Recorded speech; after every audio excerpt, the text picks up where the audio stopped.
Good afternoon. I'm Taylor Storley, and this is just another pre-game microphone test as Tampa gets ready to face Quincy. The Hawks and Spartans faced off yesterday. I'm Taylor Storley, and in a minute I'll be joined by Brandon Davis, and we'll be right back before the first pitch.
Jason Dahl.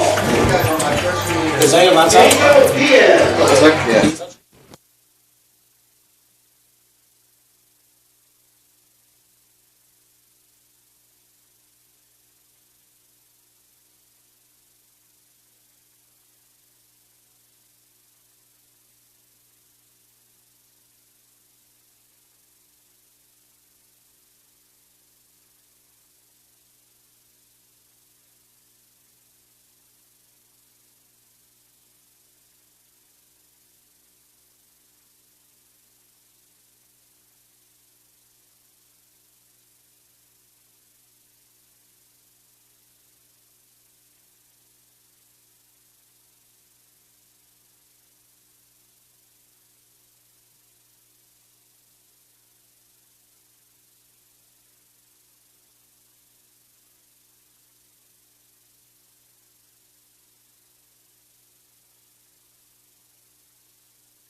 And we are live back at the University of Tampa Stadium. I'm Taylor Storley alongside Brandon Davis for some Saturday morning baseball. If you remember, this game was originally scheduled for 3 p.m., but it had to be pushed up due to inclement weather, which we hope we'll be able to beat. It would take a 2-hour game like we saw during the Georgia College series, but hopefully the rain stays just far enough away that we can play a full 9. Although, with how humid and hot it is today, I wouldn't mind if it came a little sooner, if there was just a couple of light sprinkles, because that could cool things down. Yeah, Taylor, it's approximately 79 degrees. It's a little bit humid. This is why they brought it up to 3 hours before. And hopefully we can have a good day of baseball. It's a nice Saturday morning, guys. I appreciate you guys joining Tampa Spartans.tv. We have the Tampa Spartans versus Quincy again. As you remember last night, Quincy actually won 8-7, but Tampa Spartans were down approximately 6 runs and came back within 1 run, but they ultimately lost the game. It was a great comeback from the Spartans. It went 8-0 down by the 4th inning, but Urso's side was able to claw all the way back up with 2 runners on in the bottom of the 9th. Nico Saladino hit a hard-hit line drive. Unfortunately, that line drive was just a few inches away from Logsdon. He made an impressive catch to end the game and strand the 2 Spartan runners. A heartbreaking loss for the Spartans, their first of the season, while Quincy was able to hold on in a gut-wrenching win. That's one of the games that's just a very much your heart's racing right till the very end. Yeah, and you mentioned the heartbreaking, but the team, for their mentality, they needed to win this series. And they won the first game. They lost the second game. Now the ultimate goal is to close out the series with another victory to win 2-1 in the series. So when it comes to heartbreaking losses, you just got to sleep on it and move on. Tampa will have 2 more tries here against Quincy with the games today and tomorrow. And I think very much, I agree, plenty of time for Tampa to bounce back in the series. A 3-1 start after big sweeps against Georgia College. Georgia College put up a good fight every time, and Tampa this time took the loss. They're hoping for something different today. On the mound for the Spartans, it is number 20, Eli Thurmond. Last time out, pitched 6 scoreless innings en route to a Spartans walk-off victory in the bottom of the 11th. Strike 1 taken, and we'll give you quickly the lineup for the Quincy University Hawks. It's D'Alessio leading off, the shortstop, number 3. And Alessio is actually going to get aboard as this one trails inside and hits him. So 1 aboard with no one out. So not the start that Thurman wanted. That one just going a little inside. And that's going to bring up second in the order, Lance Logsdon. After Logsdon, it's the home run hitter, Luke Napleton. Hit a 2-run shot in the first inning to lead off the scoring for Quincy. After Napleton, it's going to be number 24, Austin Simpson. After Simpson, we have Nolan Wasman, followed up by Brock Boynton. Then, Zach Parks, followed by Dustin DuPont making his debut, and Logan Volth batting last in the order. The 1-0 now. Going to be grounded over to first. Doskow to Urso. Urso, it's a 3-6-1 double play. You don't always see that notation, but it gets the job done, and 2 away quickly here. A great job by Urso, especially having that wrist injury last season recovered, and now he's all well to go and ready to embark on his new season. Urso, good to see him getting in the zone, making that throw, and Doskow heads up play to go to second at first, and good job by Thurman to get back. This one taken low for ball 1, and Napleton is at the plate. We saw a couple home runs for the Spartans. One of the first home runs conceded by the Spartans as well last night. Napleton hit a 2-run shot back in the bottom of the first. So I know Tampa will be a little worried pitching to him. He's got some power behind his bat.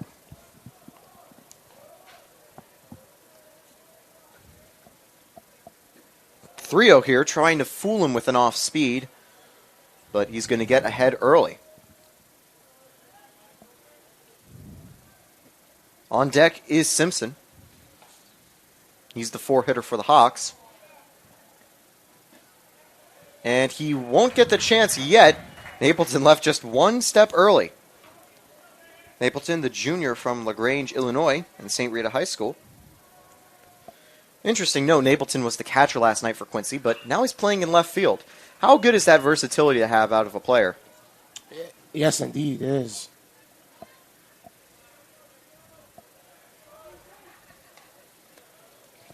Full count here for Napleton.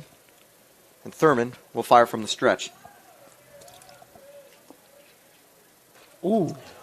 That one's what you call a little sweet chin music that time. A little too far inside, and it'll be a 2-out walk to bring up Simpson. These first 2 walks is a little bit scary, Taylor, you know? A little bit scary when you have a pitch that gets a little close to the hitter. Thurman got out of the jam last time he had surrendered the leadoff of base hit.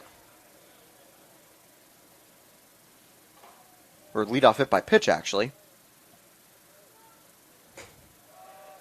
That one taken high for ball 1. One thing Thurman will have to be careful of is keeping his pitch count low. Last night, Michael Paul, not a bad outing, but unfortunately, Quincy forced a lot of full counts and made his pitch count get really high. He ended his stint after 3 1/3 at 91 pitches. That is definitely not the total you'd like to have that early in a game. Yeah, and Thurman, 2-0 count right now, has, I believe, a consecutive 6 straight balls. Make that 7. A couple foul balls, I think, were in that previous at-bat, but obviously you don't want to start just throwing a lot of balls in this spot with 2 away. But his pitch count's still relatively low. This will be number 14 right here. If he can get out of it with a 3-0 swing that we've seen from Quincy from time to time, that could be useful. Instead, Simpson's going to wait, and he's going to take it.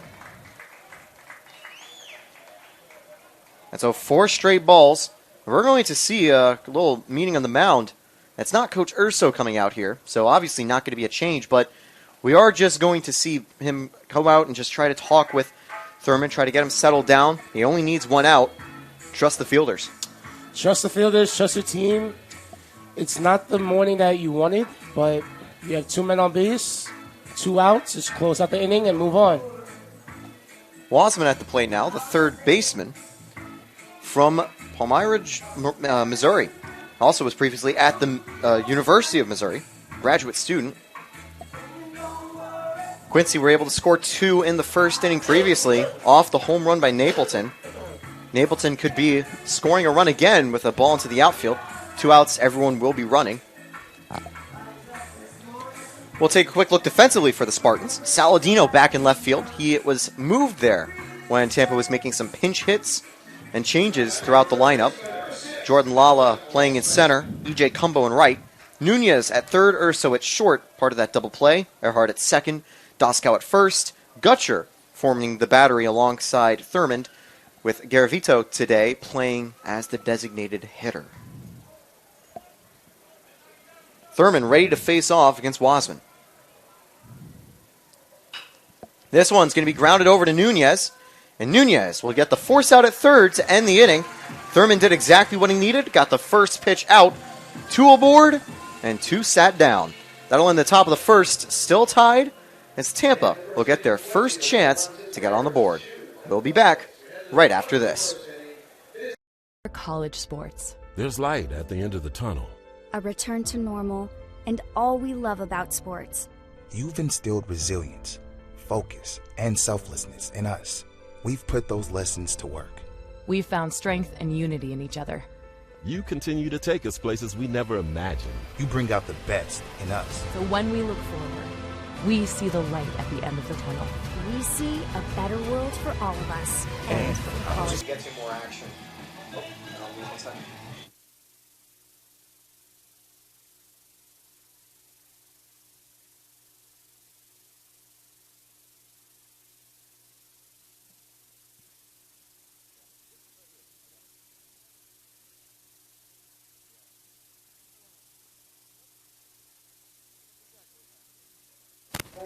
And we're back. And we are now officially back. Do apologize, getting all set, running the show. Our friend Ronaldo Zakiri is over with the basketball team. If you're missing Jack Ike's beautiful voice, tune in at 2 p.m. for our number 3 ranked women's basketball side as they get ready for their first game of the day. Men's basketball will also be playing later today at the Bob Martinez Center. It's going to be Hamill on the mound facing off against Jordan Lala. First pitch outside, ball 1. Lala leading off for the Spartans. A good night last night in the tough defeat. He drove in the opening runs for the Spartans. 1-1 as he takes right there.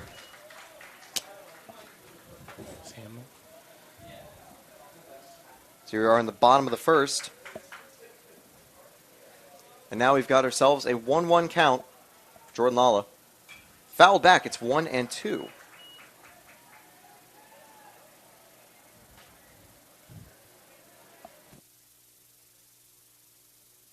Number 3. So we're going to continue here. A 1-2 count here for Jordan Lala. Him, a really nice pitcher. I believe 6'3", 6'4", maybe. So he might have a lot of velocity going down when he pitches. We saw last night their ace, Walker, with a lot of velocity. And that'll be the question on whether we'll also see that from Hamill. I was able to have a quick chat with Coach Schissel before the game, and he was hoping that he'd have a good outing and, throw pitches in the zone, fill it up. And he's doing so, but Lala's also worked his way into a full count from 1-2. Notice how he's on the back of the batter's box. And Lala gets aboard with a base hit up the middle. And indeed, that's a different sort of batting approach that some batters will see. When E.J. Cumbo's up later, you'll see him actually very far forward. Mm-hmm. And it's kind of an odd strategy. When he's facing off against a lefty pitcher, he's going to have to be swinging pretty early since, as a lefty, you're going to see those lefty pitches a couple miles an hour faster than they actually are. Yeah. But the last time Cumbo faced the lefty, he said, I don't care, I'm going to take it yard and win the game. But a commendment to Jordan Lala, who stayed in the batter's box, waited patient. His hips were locked, and he got the single down the middle. Drew Earhart squared up with a bunt. Went a little inside for ball 1. And we see Jordan Lala, he's going to be ready on the jump. One of the biggest base-stealing threats for the Spartans, so I know Quincy will have their eye on him. Decent lead for Lala. Lala goes. This one fouled away. And now, Brandon, I know you were watching baseball last year here, but this might be one of the first times you're able to see the game played on the new turf field. Wow. The turf field, actually, if you've ever been on the turf field, it's very, very nice, very coarse. You're very agile, as you know, because, it's turf. But it's very beautiful. This university has provided many opportunities for this team in terms of funding and everything. As the 5-4-3 double play right there. Excuse me, 6-4-3. That one hit right to Alessio, unlucky for Earhart, and they do turn 2. So, similar start. Runner gets aboard, and they turn a double play to now bring J.D. Urso up with no one on and 2 away. That's a good recovery from Hamill. Hamill last season had a .389 ERA, went 9-3, formed a 1-2 punch with Spencer Walker. That one taken low for strike 1 for Urso. Urso had an RBI on 1-for-5 day. Urso, a little quieter start to the year, but we know he will be able to recover. One of the best players that the Spartans have, as, of course, son of the legend and coach Joe Urso. And I have to say, Urso doing great in the field. And we know over time that bat will continue to get warm and get hot. And that's when you don't want to face him. Yes, indeed. And even though his father, Joe Urso, never played with Tino Martinez, the Yankee great, I believe Tino Martinez will be very proud of number 11, J.D. Urso. I think the class of 98 that's here this weekend celebrating the 25th anniversary of their national title should be happy as well, seeing this new batch of Spartans being ready to take on the NCAA world. And again, if you're joining us, it's the second game of the series between Quincy and Tampa. This was pushed up early by 3 hours due to inclement weather. We hope we'll be able to beat it. 2-2 for Urso with 2 away here.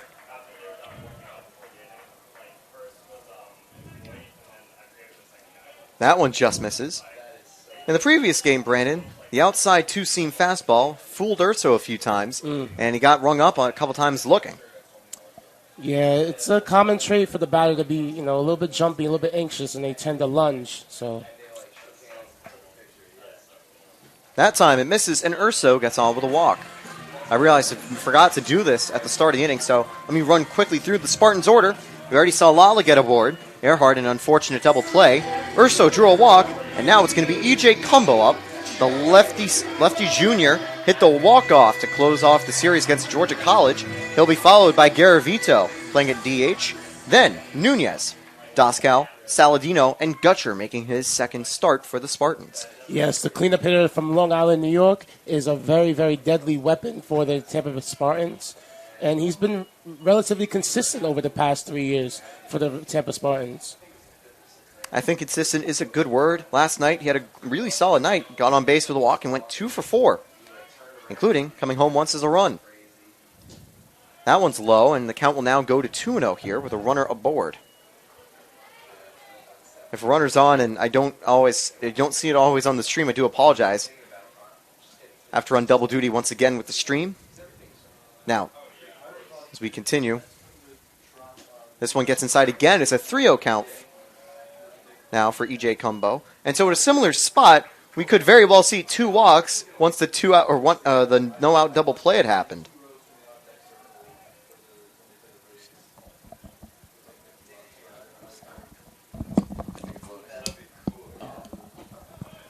(3-1) taken this time.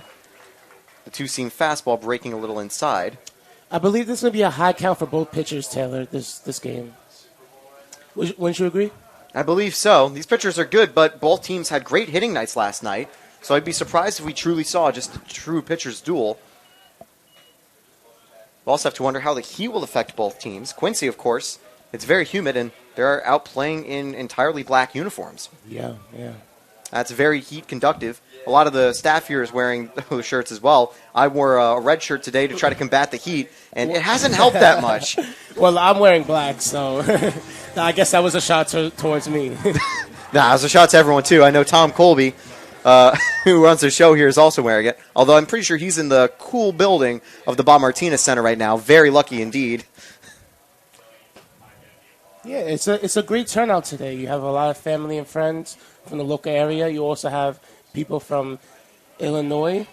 So, and I was at the game yesterday. I was a fan, and I was talking to Quincy University, some of the parents, because they're from Illinois, and they're very, very lovely. I just love the hospitality that they brought to the University of Tampa. I was talking with them, and they have a very distinct accent. It's relatively close to Chicago accent, because they pronounce their ARs a little bit different than we do. And, I know you're from Connecticut, I'm from New York, so we have more of a northern accent. But yeah, you can tell we've got the New England type of accent together. Yes. You have a more New England, I have more of a tri-state New York accent, yeah.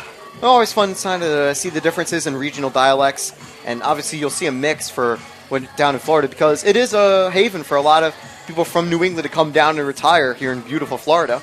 And I know a lot of the Quincy fans traveling down, a fun excuse to visit Florida to come see your team play. Yeah. As they're going to be here on a longer series. I believe they're going to be facing Rollins next weekend. That's a good game. That is a very good game. You guys should tune into that. Indeed, it will. That's going to bring up Santiago Garavito. We previously saw E.J. Cumbo work his way onto base with a walk, and there was a mound visit for Quincy to settle Hamill down with 2 aboard and 2 away. Swing and a miss, 0-1. Last time out, Garavito had a decent night. And for the season, he's been pretty good. 2 RBIs and a home run. Leads the team with a .400 average and .733 slugging percentage.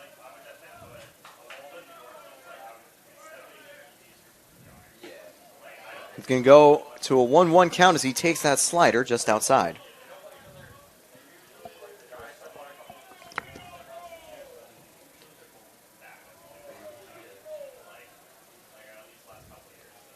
Two on. Here's the 1-1.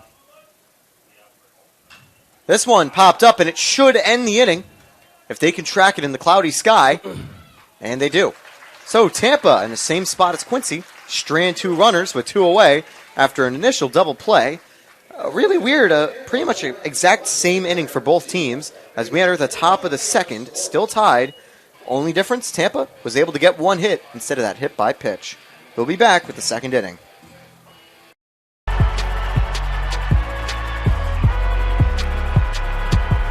Number 32, Kyle Hornsby. Inside the 30. Touchdown. Michaela burns it. An incredible finish by Hall. The NCAA and its member schools offer nearly 500,000 college athletes a path to go pro in something other than sports. Learn more at ncaa.org/opportunity.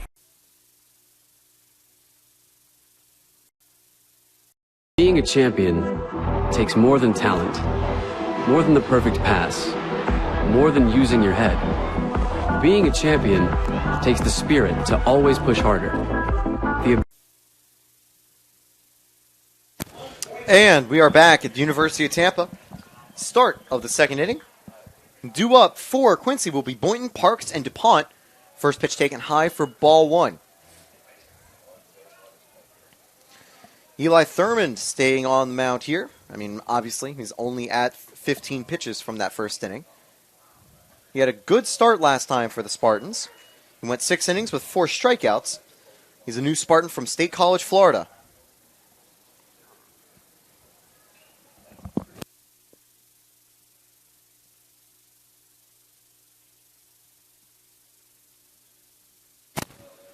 So, as we continue, it's a 1-2 count here for Boynton. A pitcher's count for Thurmond to open up the inning. This one's going to be grounded up. Straight to Thurmond. He'll collect it. 1 away by a step. Good execution by there. Good hustle by Thurmond, as well as Doskow. It was a close call on that play, but very good that they executed it well. Boynton, good hustle to try to make that a competitive throw as well. It's a relatively routine grounder, but easy to mess up. So, good heads-up play from Thurmond. Doskow playing at first base, and I think it's the right call for the Spartans. Players like Earhart and Jamarcus Lyons can do well playing there. However, sometimes you want a more consistent glove. Well, talk about consistent. What a play by Nunez on the diving grab to get 2 away immediately. It was a great play indeed. And also, you referenced right call. I believe it was the right call in the first inning to have the hitting coach to come out to Thurmond, talk to him, and just really make sure that if he was good. Because you can now see by his pitches, he's pitching more accurately, he has more confidence, and it's more fluid now. First pitch taken up high for a strike. He's able to get it right on the line. That's the important thing as well. I just wanted to make sure after those 2 walks that Thurmond was feeling good, and he was. He's responded very well. And now he's up 0-2 with 2 away as DuPont, with his first at-bat of the season, the junior from Linville, Indiana, previously from Danville Area Community College. Yeah, the high ball for lefties is definitely a killer. Because, it's very tempting as a lefty to, try to get that high in or either the inside. It's very, very tempting. So we'll see if he'll jump again as we have an 0-2 count. I imagine he's going to go a slider low and inside here, and it might get him swinging. No, he's actually going to try to go with the outside corner and just misses 1 and 2. It was a good bait. Get him thinking fastball and try to get that whiff right there. Try once more with the 1-2. That time tried to backdoor the slider. Bounces away from Gutcher. The Eckerd transfer making his second appearance.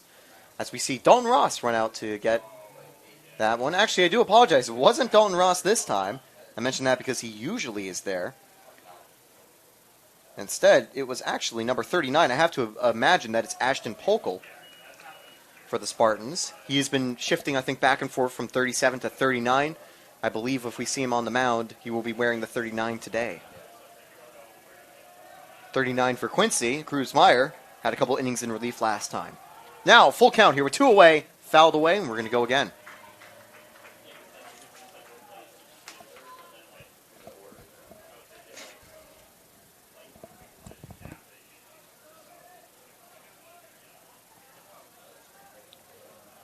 Here's the 3-2. This one's going to be grounded to Doskow. Hits off his glove, but he stays in front of it, and he tosses to Thurmond. And it's a 1-2-3 inning. Tampa on fire on defense. The opposite of what they did last night, and I know that's something Coach Ursa will love. Bottom of the second coming up right after this. We'll be back with more Spartans baseball after the break.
Whether you're a seasoned athlete.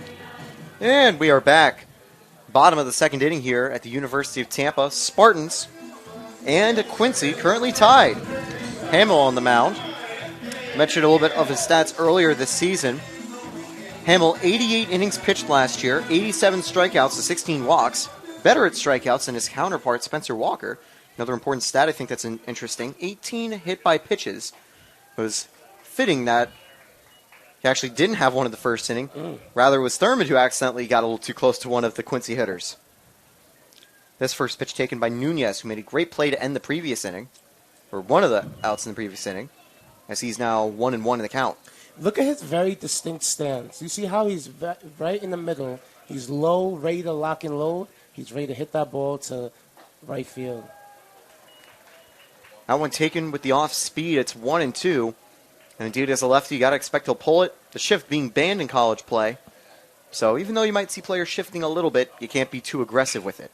But maybe not even that time to right field. Instead, he's going to hit it up the middle. A leadoff single for the Spartans. Great timing. Very relaxed in his stance, and he just waited for his opportunity and drove it right down the middle. So good to see Nunez getting on the board. That'll bring up E.J. Doskow. Made a couple good plays at first base so far. He brings a bit of power to the lineup. A transfer from Valdosta State. Last night, Doskow went 2 for 4. That one, bit low, ball 1. I was talking with Coach Urso. He was in a good mood entering today's game, and can't blame him. Urso's always in a good mood. Very, very motivating coach. If I was on the baseball team, I would be very gracious to even have him as a coach. He's a legend here. Del Urso was still in a good mood after the late comeback last night from the Spartans. They're going to be hoping to continue that momentum, which they honestly have so far, because even though they had a really rough start against Quincy, they battled back and made it a very thrilling conclusion. And that's the type of momentum that's really good for a long weekend series. You don't want to completely explode early and lose up all your momentum and all your runs too quickly. And Spartans, I think, saving some energy throughout the final 2 games of the series here.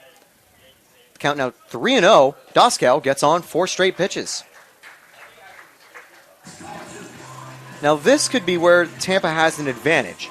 They have not only played more times outside, as yesterday was one of the fourth time that Quincy was able to get outside all season because of the weather up in Illinois, but it's also the first game Hamill has on the mound. Unlike Walker, I think we're seeing a little more rust out of the gate for Hamill as he's sort of getting used to the college workload once again. Yeah, it's very evident you can see. He's still trying to get some familiarity. Also, this is a very new field, so it's a turf field, very different. Might not be the ideal type of field he's used to back at home. Don't want to speculate. But, yeah, it's a very new field. Even for the Spartans, they have to get used to it. So I don't want to make too many excuses, but Hamill, as you can see, is taking a timeout right now, getting very, very loose. We will see if he can get a little bit more confident in his pitches. I was actually able to talk to Coach Schissel yesterday from Quincy, and they said they've had experience playing on turf fields before, but it's always a new turf field down in Tampa. It could be very, very different. And yeah, it's always good to, have your sources, as you just, back me up. So it's very good to have your sources and know what you're talking about before you even speak. So it's very good of you, Taylor. Saladino at the plate. He had a great, well-hit ball in the bottom of the ninth inning, a chance to potentially tie the game, but unfortunately, the gods of baseball did not let his ball get to the outfield. Loxton was right next to it, but still, a great night for Saladino. He gets the nod to continue today, and I would definitely say after Saladino had a 1-for-5 night, that should have been 2-for-5 with an RBI, because that was a very well-hit ball he had, but he's already ahead here in a nice friendly hitters count 2-1, and he's going to get up ahead 3-1 as he was looking to drop a sacrifice bunt. He might not even have to get the bases loaded for Danny Gutcher. A couple Eckerd players were here yesterday. They got to meet with Gutcher after the game. Gutcher, a recent transfer from our Sunshine State Conference rival. Saladino with a perfect bunt down the third base line. That throw gets away. And a little hesitation from Nunez. He will just stay at third. Bases loaded, no one out off the throwing error. Wow, what a great bunt. It was placed at the exact right moment, the exact right speed and pace. He got down there. The ball actually hit him. It's so crazy how the sequence of events happen like that. Perfect play there from Saladino. That's definitely why he got the nod to go back today from Urso, and you'll love to see him getting aboard here. An excellent call by Urso. Now you have the bases loaded with 0 outs and opportunity to capitalize on this one and get the first score on the board. I believe they actually are going to call that a hit rather than a error on the play. I have to see if they change it on the scoreboard, as this first pitch taken by Gutcher, strike one. Yeah, you're right. It is a hit. They're going to count as a hit.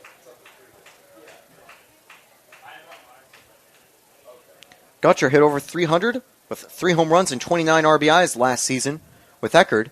And he's going to be another elite catching bat for the Spartans. 2 will score here. No, in fact, only 1. Doskow will hold up. But Gutcher immediately converts, and Tampa leads 1-0. Still no outs. Bases loaded. And we have a lefty warming up in Quincy's bullpen. You could see the momentum shifting and changing with the Spartans. Very alive in this one. They were very, very... I would say they didn't sleep very well because of last night, but they're now coming with vengeance, trying to capitalize on this opportunity. Catcher's going to go up to the mound and have a quick chat. I think they're going to work 1-2 to try to resettle down and reconvene. And by the way, I think kind of feel a little bit bad for Muzio and the Eckerd gang that came last night. They missed having Gutcher in the lineup.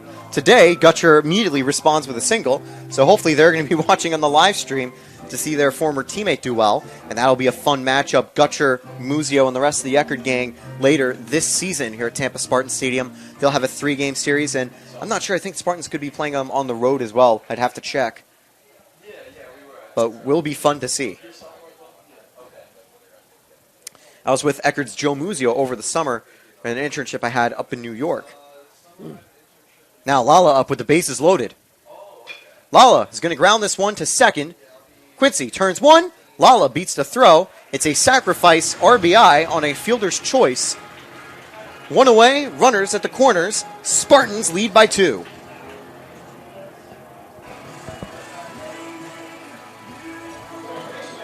I think the reason that wasn't a double play is because Lala is very quick on the base path. Very speedy. I would say he's more like Jacoby Ellsbury in a way, you know? Leadoff hitter, kind of, so yeah. I agree, and Ellsbury's got some good speed behind him, but Lala even more of a serial base-stealing threat. Close thing to get to a college Ricky Henderson, maybe. Yes.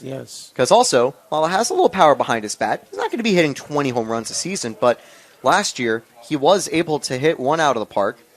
I actually was getting him confused with a different leadoff hitter. I think maybe Quincy's that had 8 home runs last season. But Lala does it all in the outfield. This one popped up. Will it stay in fair territory? Yes, it will. 2 away. Maybe another good comparison for Lala would be Kevin Kiermaier. After all, you have to remember from the NCAA tournament, Jordan Lala with the famous Kiermaier catch that saved the Spartan season. That's a moment that'll go in Spartan history. The basket catch to get the runner going early. Tampa would then go on to defeat Nova Southeastern in a winner-take-all game. So unfortunately for Earhart, pops out. That'll bring up J.D. Urso with 2 on. Urso rips it down third. It's going to bounce off his glove. 3-0 Spartan lead. Lala is going to head to third. And it's going to be a double there for J.D. Urso. Great angle by J.D. Urso to get the run in. Great base running as well as he took the opportunity to get to second base. Urso had his first RBI of the season last night. Well, this will be his second. Spartans lead by 3, striking with a solid inning. And now we will get the call to the bullpen. Schissel is going to come, and that should be the day for Hamill. He's at 43 pitches. And it looks like they'll be making the call to Tyler Carpenter, the lefty graduate previously at Illinois State.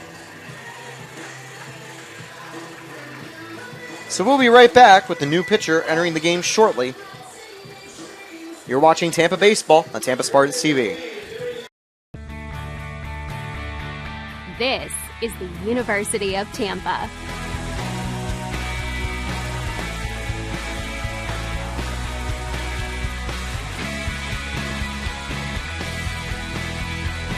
Explore your dreams.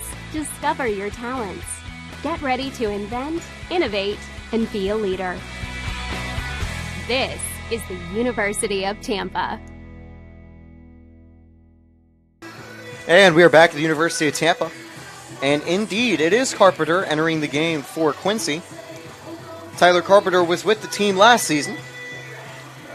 He had 7 starts and 13 appearances in total, 56 strikeouts, 20 walks, and 51 innings. However, bats did get the better of him from time to time. He had a .302 batting average for his opponents. But I know they'll be hoping that he can go a few innings here, likely in a long relief stint here, as Quincy have now fallen behind early after some great hitting from the Tampa Spartans.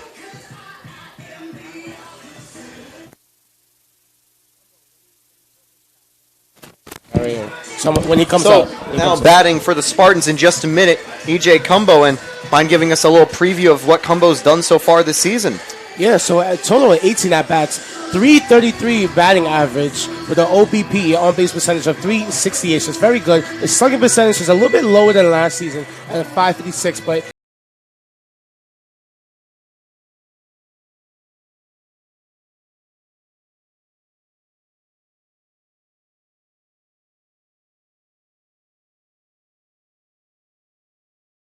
a relatively good start by E.J. Cumbo as the cleanup hitter, so we'll see if he can capitalize and continue with this stretch. Cumbo facing a lefty, and generally in baseball terminology, the lefty-lefty platoon is very good for the pitcher, but guess what handed pitcher Cumbo got his walk-off home run against? A lefty. Indeed. So it'll be interesting to see what Cumbo can do at the plate right here. He's got 2 on with 2 away. He'd love to expand that Spartans lead a little bit more. Swung on and missed that time. It's 0-2. Carpenter up ahead quickly out of the bullpen.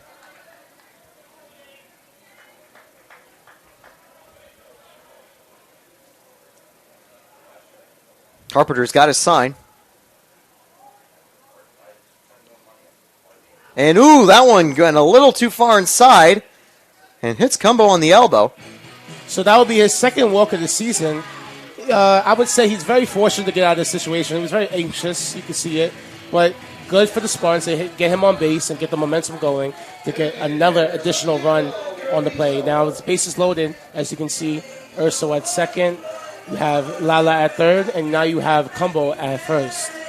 So Garavito at the plate last Friday night. Not this Friday, but the previous one to start the season. He had a light show going on as we now have lights out in the outfield here by the light poles at Tampa Stadium. And if a Spartan hits a home run during a night game, you will see the lights give a nice little light show onto the field. And Garavito got those lights moving. He's got the bases loaded here, and we'll see if he can get the Spartans a little larger lead here in the bottom of the second. 0-1 here with the bases loaded, and I do apologize. We do still have that middle base empty. 1-1 here. Entering the weekend, Garavito hitting over 300. Last night, kept that trend up, going 2 for 4 with an RBI. It also drew a walk.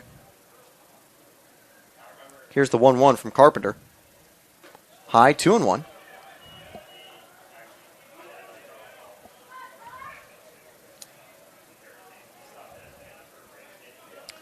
Beautiful day here at the University of Tampa campus, and you can see a couple students walking by, and they will usually be protected by the big fence if you're joining us for the first time that surrounds the field. Garavito will bring one home.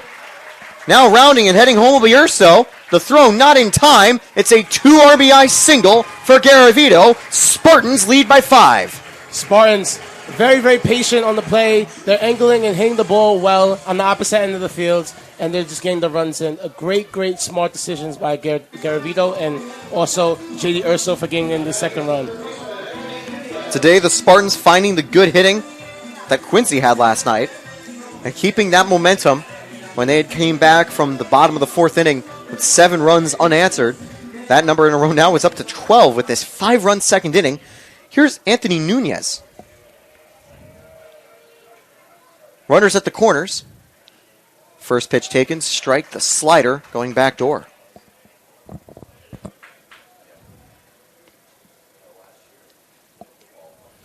Six hits now for the Spartans. Quincy held hitless in the first 2 innings. Nunez rips this one, and I think that's going to get down in the gap. Yes, it will. 1 run will score. Certainly they're going to send Garavito home.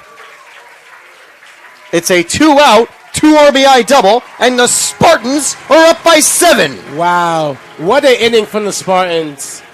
What an inning. 7 hits, total of 5, now 7 runs.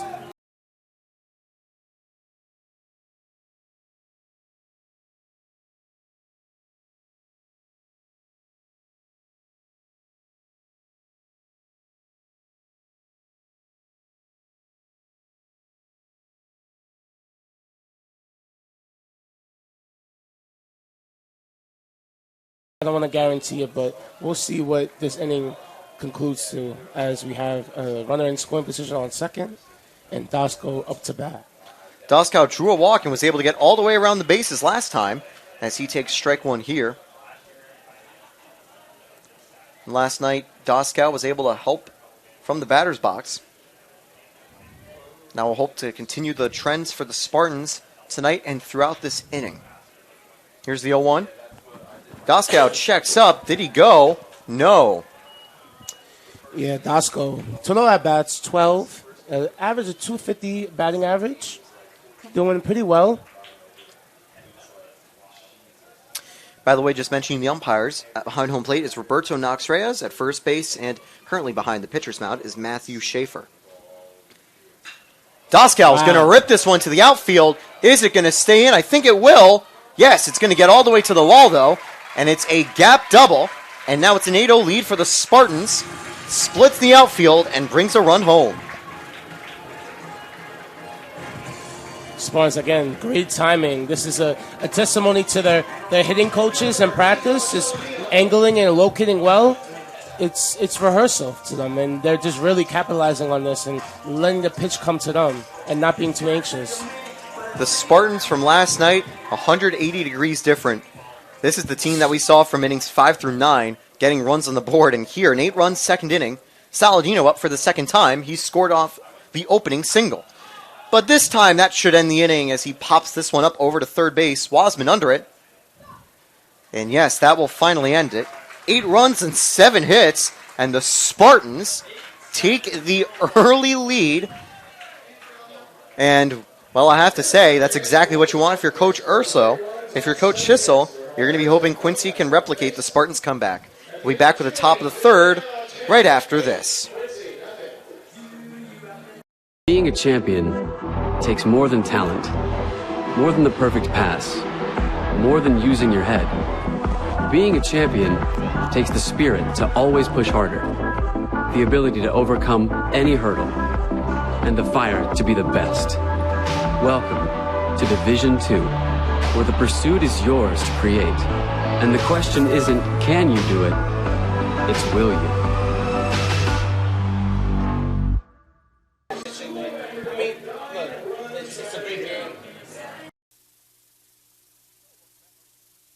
Welcome back to the University of Tampa.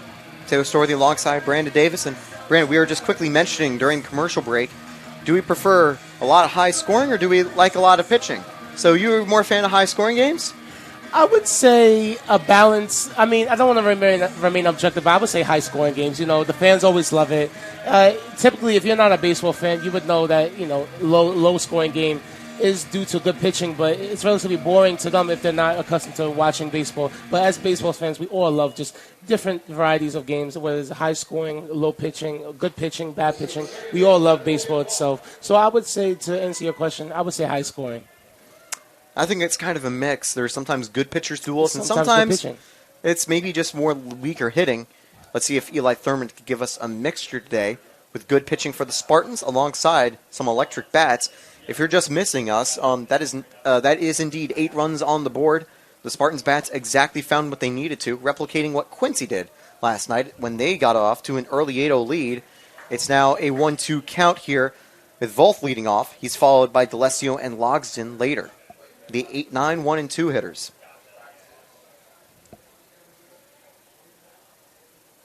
Just outside, missing the backdoor slider. And you can see Thurman now. If the Spartans' offense had not contributed the way they did, we would see a short leash, I would say, on Thurman. But now he can kind of relax a little bit and take his time more. As you can see, he needs to take a little bit more time. But it's a full count now. Thurman, he has more leniency in his pitching. We will see if he can perform well and remain consistent. And that's, I think, the big thing is strike 3 is going to go down looking on the backdoor slider. as Thurman is able to get his first strikeout of the game. Thurman, you get a lot more confidence when your team can give you that level of run support. You're able to pitch a little more freely without having to worry about some good hitting potentially ruining your day. That's what happened with Michael Paul. Quincy found some good hitting, and unfortunately, there wasn't much Paul could do. Quincy, again, showing that they can battle deep into counts. That was what got Michael Paul's pitch count up into the 90s entering the fourth inning. Wow. That's where you're pretty much lost at sea for a pitcher. And even one of our best pitchers, one of the best in the Sunshine State Conference in Paul, just didn't have enough gas to get out of the jam, which is a shame because we know how good he is, and he'll be back next weekend ready to go again. Yeah, in comparison to Thurman's now pitch count 38, relatively steady, as I previously stated. So you said 90. That's absolutely insane for the second inning. It's crazy. Actually, it was back in the fourth, it did end his day after 3 and a third. A sharp hit ball to the left field will get down, and any no-hit dreams that Thurman was potentially thinking up here very much dashed, as a runner is now aboard for Logsdon. D'Alessio with the single with one away. Logsdon, right to Thurman, back to Urso. 1, 2, 3, and a second double play. Gets him right out of the jam. A heads-up pitch right there from Thurman, and a very simple double play to get him right out of the jam. One hit, no one left the board after a beautiful double play. We'll be back with more Spartans baseball right after this. I pledge. I am an NCAA student athlete. And I pledge to be a champion of unity on my team, on my campus, and in my community. I pledge to embrace differences and strive for inclusion and collaboration. I pledge to stand against racism, hate, and discrimination. I pledge to strive for love, care, and forgiveness. I pledge to stand against silence, deceit, and obscurity. I pledge to strive for dialogue, truth, and understanding. I pledge to stand against fear and doubt. I pledge to strive for trust and belief in one another. I pledge to stand against complacency and stagnancy. I pledge to strive for change and growth. I commit to supporting my fellow student athletes in all circumstances that impact them. I commit to both choosing unity personally and encouraging it for all. I pledge these things because we are stronger together. United as one.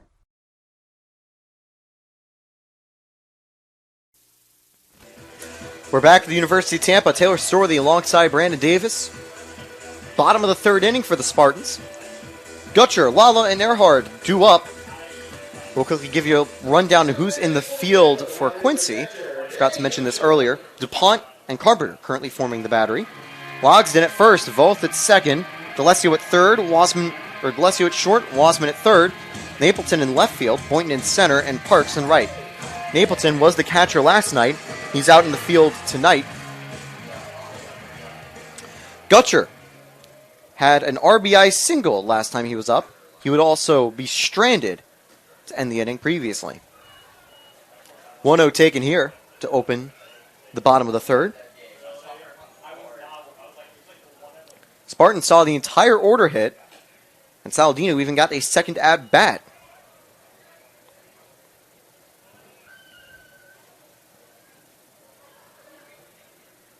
.2-0 here to Gutcher. This one taken low. And as I mentioned last time, it'll be interesting to see Gutcher facing off against his Eckerd friends when they visit the new field next time. I was able to chat with Eckerd's corner infielder Joe Muzio. I spent the summer with him up in New York as we were both with the Elmira Pioneers. And Muzio said he was a fan of the turf field, loving the new renovations here at the University of Tampa. And Gutcher, with a leadoff walk, takes it in 5 pitches. That's going to bring up Jordan Lala. The lefty is 1 for 2 today. Great on the base paths, great behind the plate. Always a dangerous threat. In a spot like this, Carpenter will be hoping to find a similar double play result that Thurman was able to get in the top half of the third inning. Lala got on with a fielder's choice and also was credited with an RBI. In the second inning, he had a single to lead off the game in the first. 1-0 taken from Lala.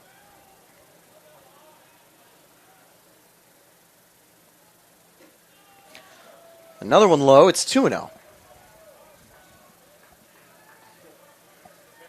Things have gotten a little cooler here at the University of Tampa, which is good because it has been quite humid, and that'll help the players in the field. 2-1 as that slider works front door to Lala. Carpenter continuing his outing. He's already over 20 pitches as he had a rocky start in the bottom half of the second, trying to get out of the jam. Lala rips this one into the outfield. It's his second hit of the game, and 2 are aboard with no one out. That's the exact start you'd love to see, Brandon, for the Spartans here in the bottom of the third. Yes, indeed, Taylor. It's relatively still the same pace. 9 hits in comparison to 1 hit. But now we have Drew Earhart at the plate, a Tampa native, went to Wharton High School. I'm going to pull up some stats real quick. Earhart, a grad student, batting average of .313, on-base percentage is .421, and has 5 hits on the season so far. We'll see if we get his 6th today. Yep, and he'll have a new chance to face a new pitcher as Schissel's going to make the call to the bullpen. Carpenter went through only a third of an inning as he had his first appearance. He did get out of the previous inning, but they're going to make another call to a longer arm.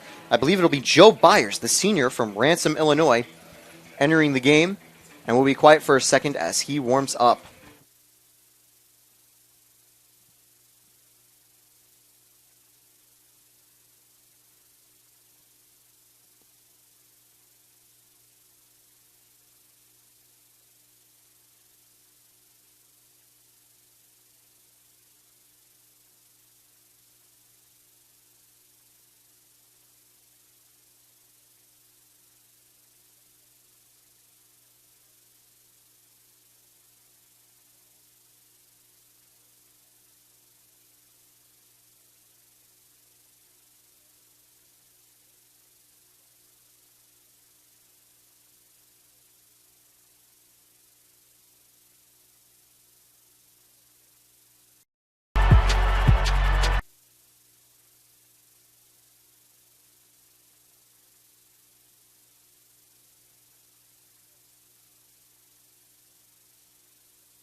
So the warm-up is finished. Byers is going to take the mound now for Quincy, as Earhart will be his first opponent.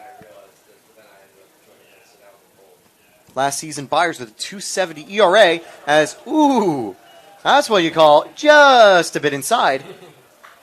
To quote the legendary Bob Uecker, who not only is still doing baseball with the Milwaukee Brewers, if you've ever seen the Major League Film series, he was the announcer for the Cleveland Guardians in the film.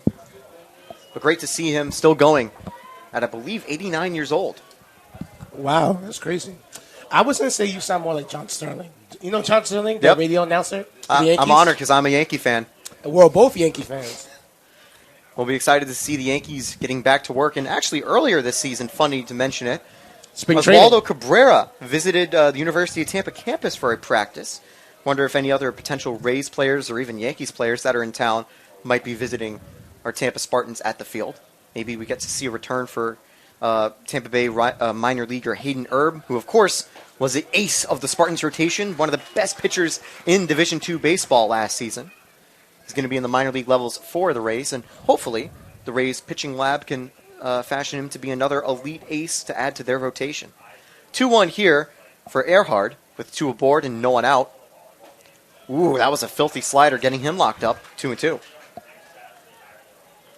But continuing the stat line for Byers, pitched 3 innings last season, 5 strikeouts, 2 walks. Quick conference on the mound for the players.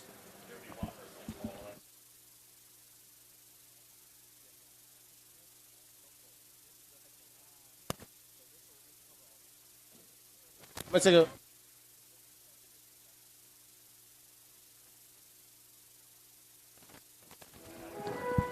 And so, we're ready to continue here with Earhart in a full count, or I believe actually full count is what it says on the tablet. We'll have to wait and see from this next pitch whether it is a full count or just 2-2. It says 2-2 on our scoreboard on stream, though, so I'm more inclined to follow that. But now Byers from the stretch. And that indeed is ball 4. So Earhart will load the bases. And you certainly don't want to load him for J.D. Urso. Even though he's been a little cooler to start the season, he had a big hit earlier.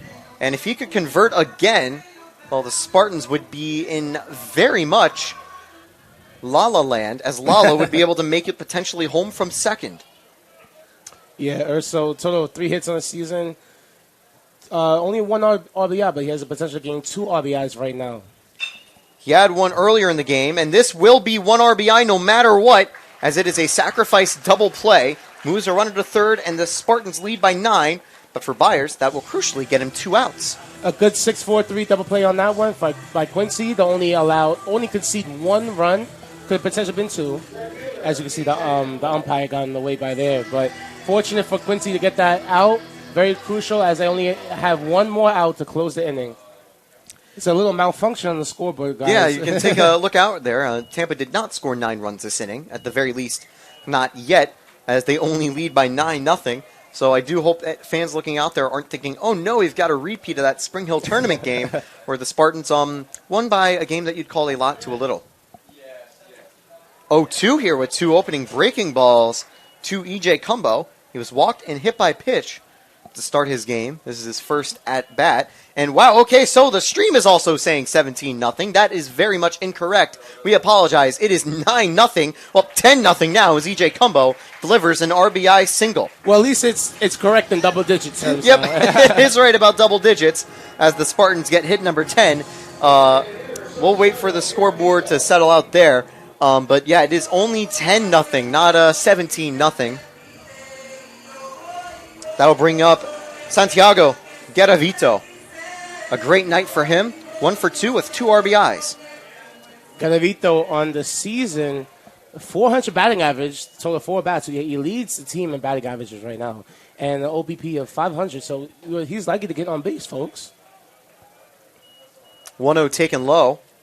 And I think Garavito, a very pleasant surprise, hitting at the 5 spot, immediately becoming one of the Spartans' best hitters.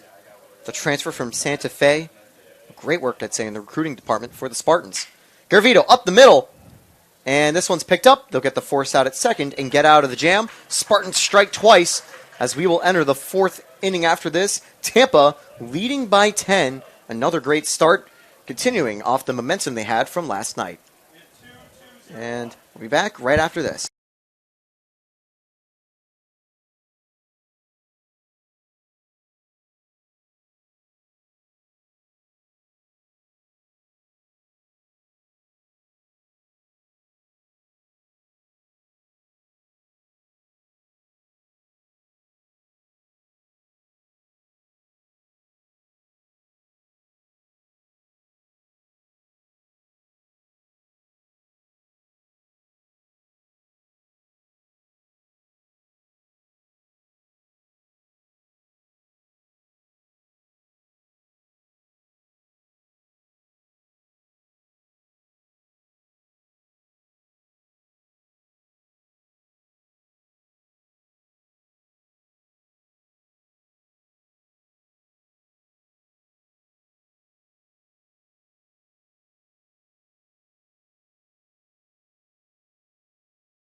And we're back, folks, on TampaSpartans.tv. Thank you guys for joining. If you guys are just joining us, it is 10-0. The Tampa Spartans are leading, as you can see in the top of the fourth. In the bottom of the second inning, they scored 8 runs straight, and then in the bottom of the third, they scored 2. We are now in the fourth inning with a 1-1 count. Here is Napleton at bat. Total on the day is 0-0. I believe he had a walk. Thurman still strong, as there's a fly out to left, and he gets the play for the first out of the inning.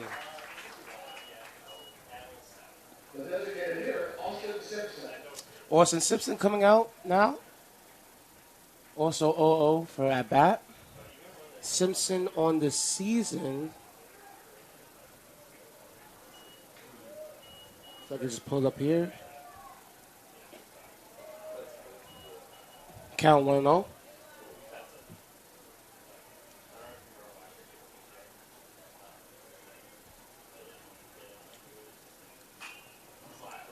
One and one count. The Hawks still having some trouble getting more runs. Not fortunate in this one, as the pitching has definitely been differentiated from last night. 1-2 count.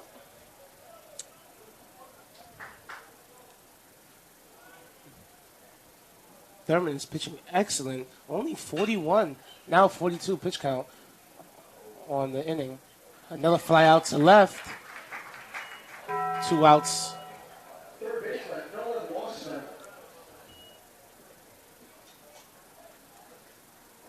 Now we have Walsman coming out. 0-1 in his last at bat.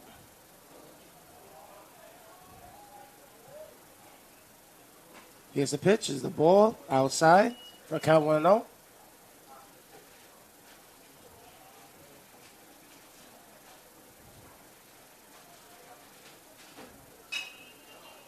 Pop fly, center. He is there to close out the inning. A 1-2-3 inning. No outs, no errors, no hits. And we will be back in the bottom of the fourth. Thank you for joining TampaSpartans.tv.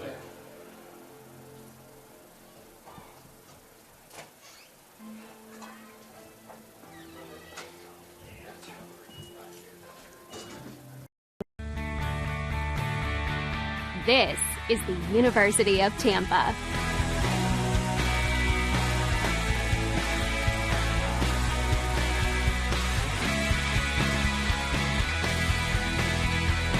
Explore your dreams. Discover your talents. Get ready to invent, innovate, and be a leader.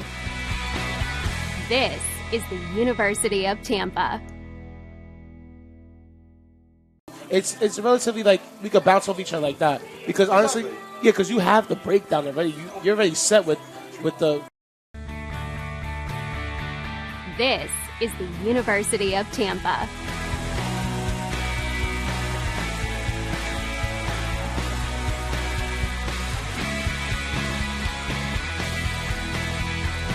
Explore your dreams.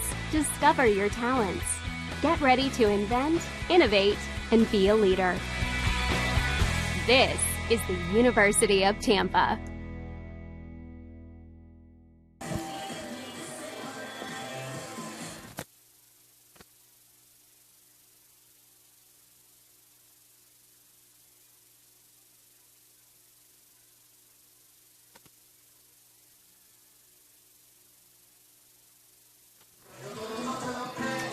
And we're back at the University of Tampa in a quick inning last time, Brandon. Leading off for the Spartans here is going to be Anthony Nunez. Single and a double today. He's just a triple and home run away from the cycle. Of course, those are the trickiest ones to get in the cycle, so we'll see if he's going to be able to get it. It's a good challenge for him, you know. You always want to have personal goals as an athlete. Let's see if he can do it and persuade himself to do it. So, yeah.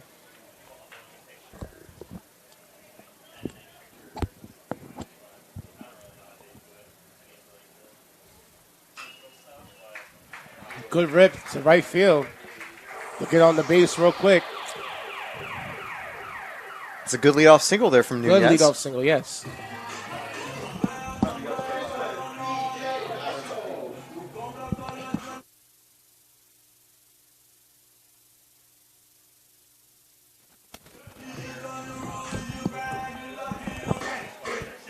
That's going to bring up E.J. Doskow.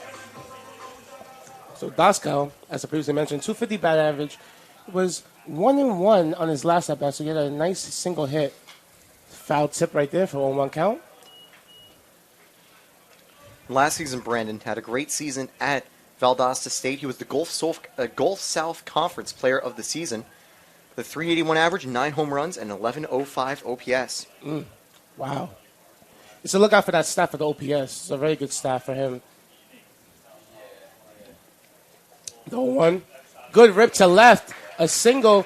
Will it advance? Oh, he's going to third now. Okay, so a good rip by Doskow, and he's safe on the play. A great base running by Doskow to advance and elevate the runners to scoring position.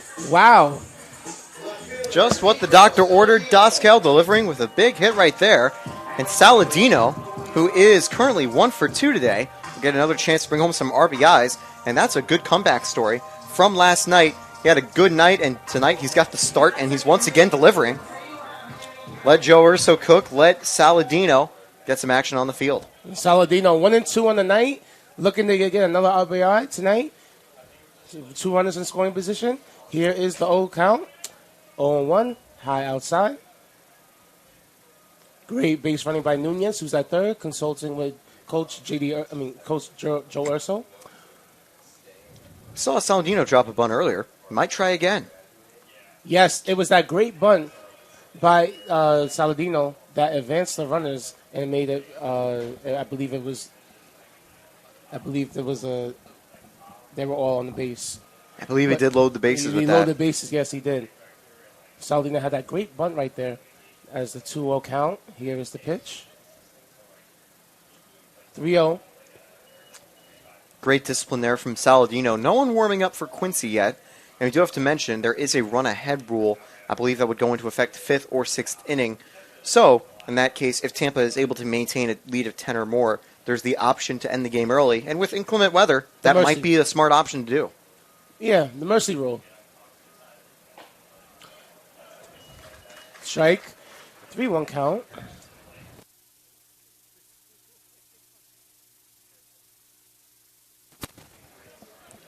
Three-one now for Saladino.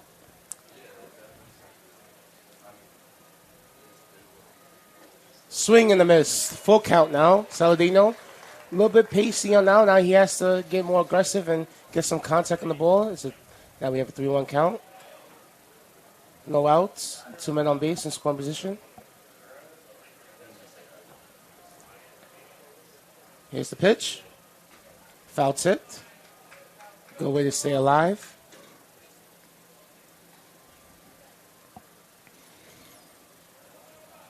That's a long at bat that Byers will also see his pitch count go up, and that's going to be what's good as well if you can keep kind of wearing down the Quincy bullpen. In a game like this, it's not necessarily needed, but get longer at bats and eventually can try to win them. Oh, a good rip. Deep to right field. Is it back? Track. Wall. It's at the wall. Nunez will score. And Doskow hits the third. A great hit by Saladino to advance to second to score on a run for the Spartans. They now lead 11-0. Wow, what a great hit by Saladino. That was close to being a home run. Lands, one hops to the wall. And almost a little unlucky that it didn't go over the wall because that would have automatically scored Doskow. But we shouldn't be complaining too much about Doskow not scoring in a 11-0 lead for the Spartans. A really good hitting display, and Saladino keeps it up. Gutcher, who already had an RBI earlier in the game, gets another chance at the plate, taking ball 1. Ooh, it was a tricky breaking ball on that one. As the first pitch. And also here with us, joining us, too, behind us, he'll probably be staying off the mic because he's going to be busy with basketball, is Jack Ike. Swing and a miss. And I know Jack will be a little surprised to see. In fact, Jack, you want to hop on for a minute? Doesn't matter.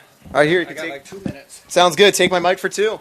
Get a little chemistry with Brandon as well. I just wanted to see the score and happy to see it's much different from yesterday. Who got the luxury of calling an 8-run inning? You, Taylor? Both of us. Both? Yeah. Okay. Another big inning here. Brandon's calling. Okay. Good taking job. Taking some turns, you know. Just thought I'd see what was going on. Duly impressed. Should I assume there was a home run? Not yet. Not Almost, yet. almost, Really? almost. Saladino almost hit it to deep right. Wow. As you were walking up, I saw you. I saw one score.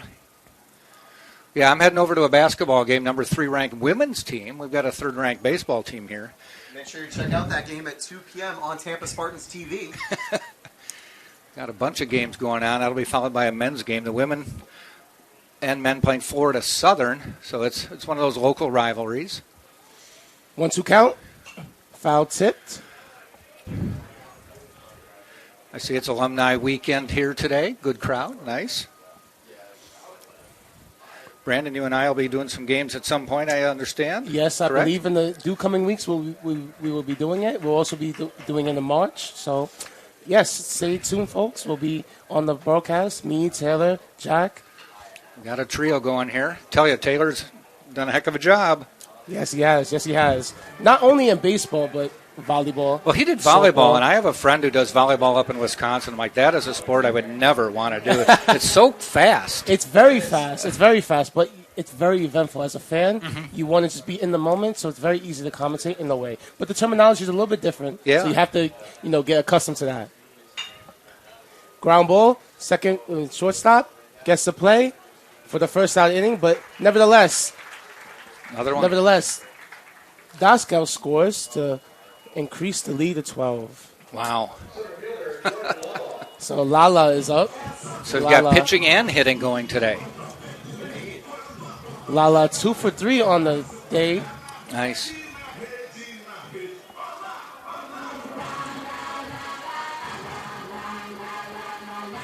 Lala doubled to right field on his last at bat.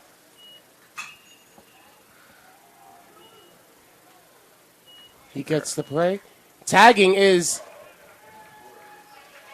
Saladino, and he will score. So a great sac fly by Jordan Lala did his assignment, got it done, and now the score continues to elevate.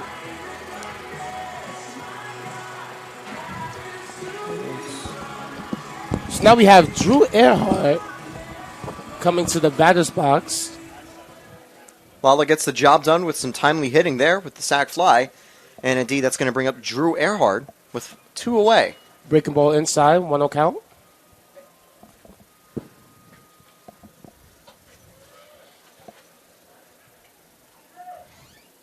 Ball low, 2-0.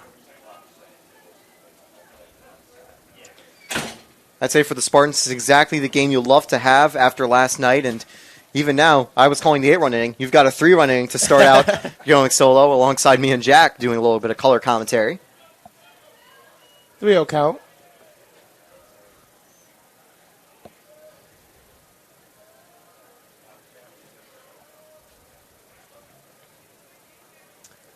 The pitch to Earhart is a strike right down the middle. 3-1. Gotta assume he's taking all the way in a game like this with a 3-0 count. Because obviously you don't need a swing in a 3-0 count when you're up by 13. It's a very, very calm presence. A very good environment we have here, folks. Count is full count now. Foul tip. Well, I'll actually ask you quickly, what are your thoughts of the unwritten rules of baseball? Where it's if you have a big lead, you don't swing on a 3-0 count or other simple things like that. I mean, I'm in agreement to it. We're all about preference. I think that it's in terms of just trying to utilize your opportunities. If you stay patient, more things will come to you. If you're very anxious, then you're not going to get the results that you wanted because it could be another opportunity that if you just stay a little bit more patient. So waiting out the count, being more patient, being more calm and composed, it has utilities to life, not just in the baseball, but in life. So, yeah, I'm in agreement to, just waiting out the count. It's a ball. It's a strike. 1-0 count. Worked out well for Earhart as he was able to get on with a walk. And I think it's also important to remember that these kids are students. They're also learning life lessons here on and off the field. And sports is a great teacher for those types of life lessons. Good and rip. There's a rip. To left center. Advancing will be Earhart to third, and then Urso will go to second. So a great start for the Spartans in this early inning. Urso consistent on the day as he is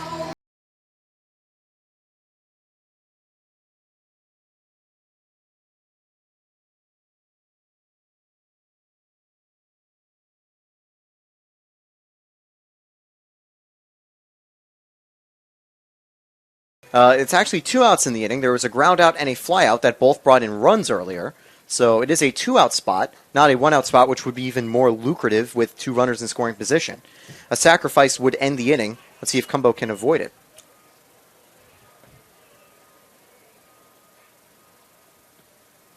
The 1-0.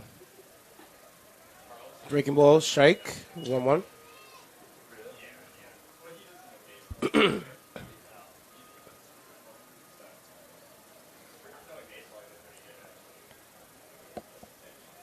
Here's Cumbo.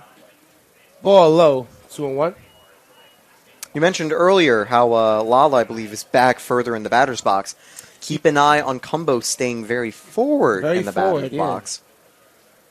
But that is also an example of his last at bat. He was very anxious, but a deep line out to right field. There is the play to close out the inning. Nevertheless, though, the Spartans did capitalize on an opportunity. I believe they scored 2 runs, leaving 2 men on base. And we will be back in the top of the 5th. So we will be back, folks. Thank you for joining TampaSpartans.tv.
Ground ball to second. There's the play. First out of the inning. So Tampa with a quick start on the mound here, immediately getting the first out as Boynton's bat ends just as soon as it begins. Thurman looking very strong in the top of the 5th.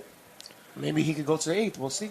I have to wait and see, although unfortunately his start would be brought short by likely the run-ahead rule if Quincy can't make a comeback. I was wondering if the run-ahead rule could come into play as Quincy had a great start last night against the Spartans, but the Spartans were able to rebound. Plenty of time for Quincy to do the same. We're not even halfway through the game. 0-2 taken here, though, by Parks. He grounded out in his first at-bat.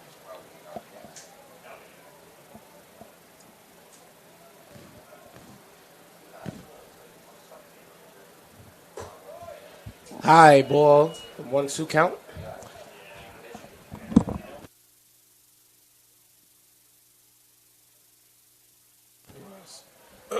So here's the 1-2. Swing on and missed by Parks, and that'll be the second out of the inning.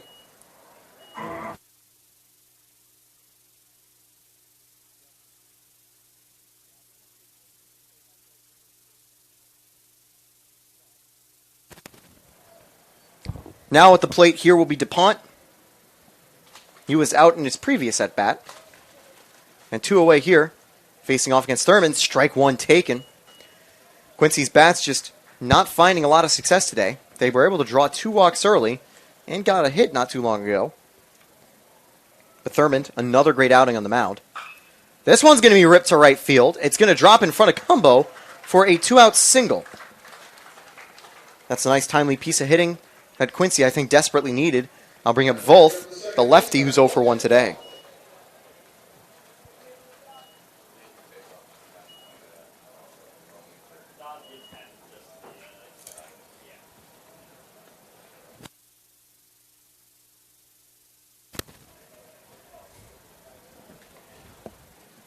The first pitch from Thurman. This one popped up and should end the inning.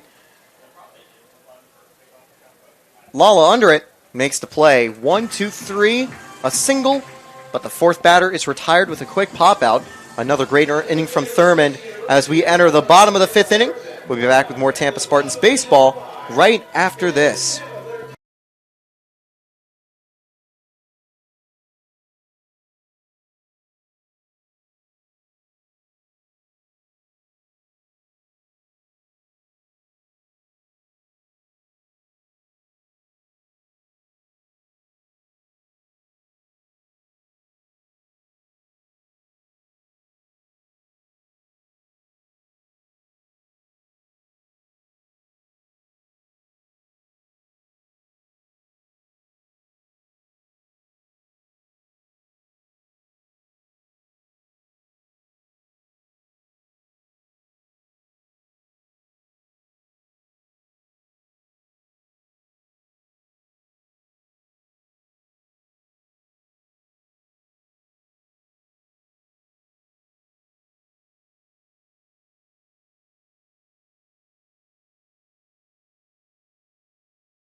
Moscow, unless there are a couple pinch hitting changes, but none right now for the Spartans, as the game will continue.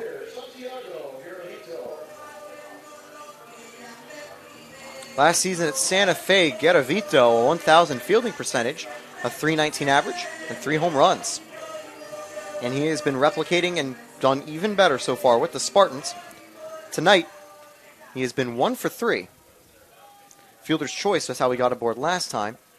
That's what's separating from 2 for 3 day. Strike one taken from Byers.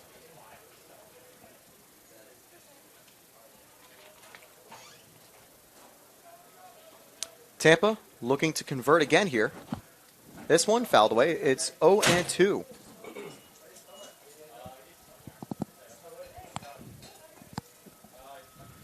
So a good start here for Byers getting ahead of Garavito. Let's see if Garavito can battle back in the AB.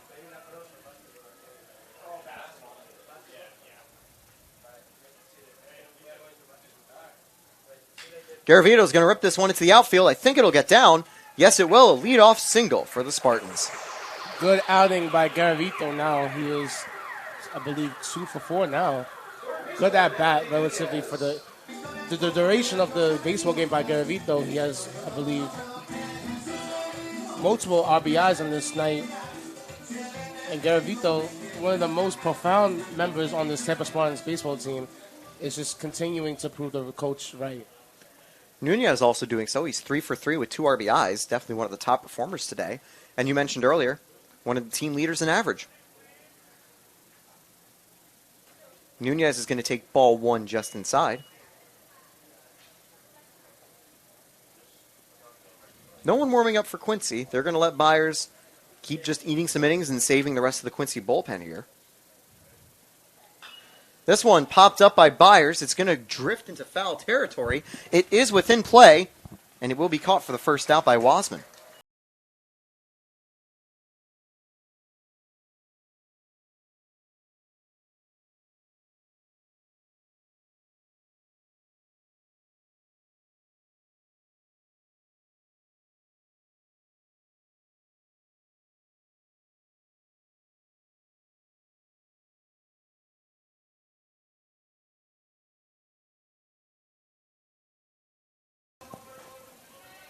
Big thing for the Spartans, 6 extra base hits as well. Not to mention, Daska has an RBI, also contributing to that score. This one taken low for ball one. And for Daskow in the game today, that was his first RBI of the season. So great to see Daskow getting on the board.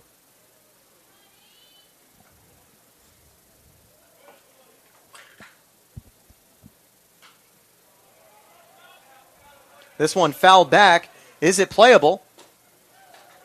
And the question is, did that hit off the netting? Yes, it did. So it's not going to be an out. It's just going to be strike one here.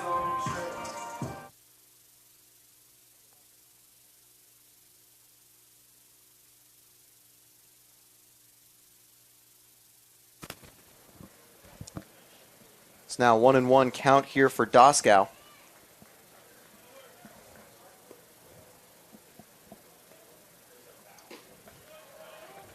Strike two taken here.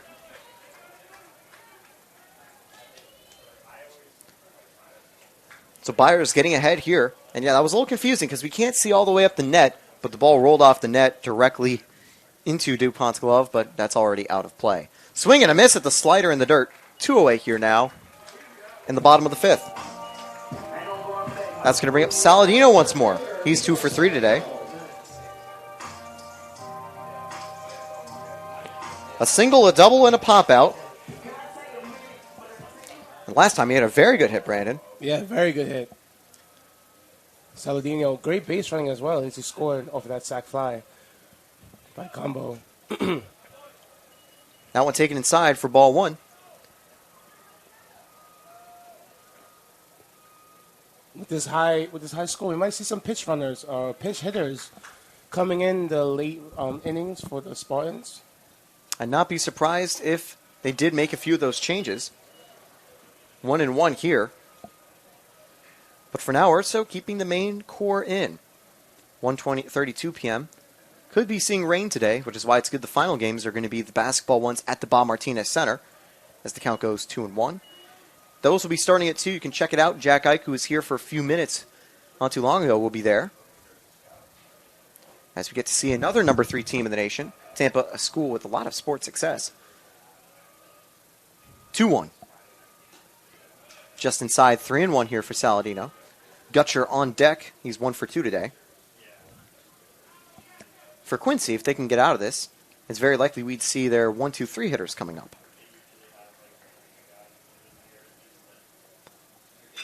This one's going to be sent deep left field. It should end the inning. Yes, it will. So Tampa will get a runner, but apart from that, they'll be kept quiet. The first scoreless inning the Spartans have had since the first.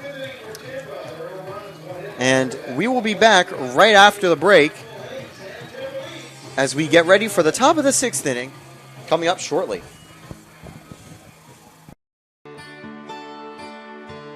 This is the University of Tampa.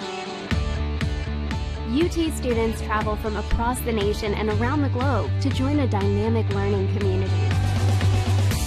There are 150 academic programs, continuing studies for non-traditional students, and a highly ranked graduate school.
And a nationally ranked NCAA Division II athletics program.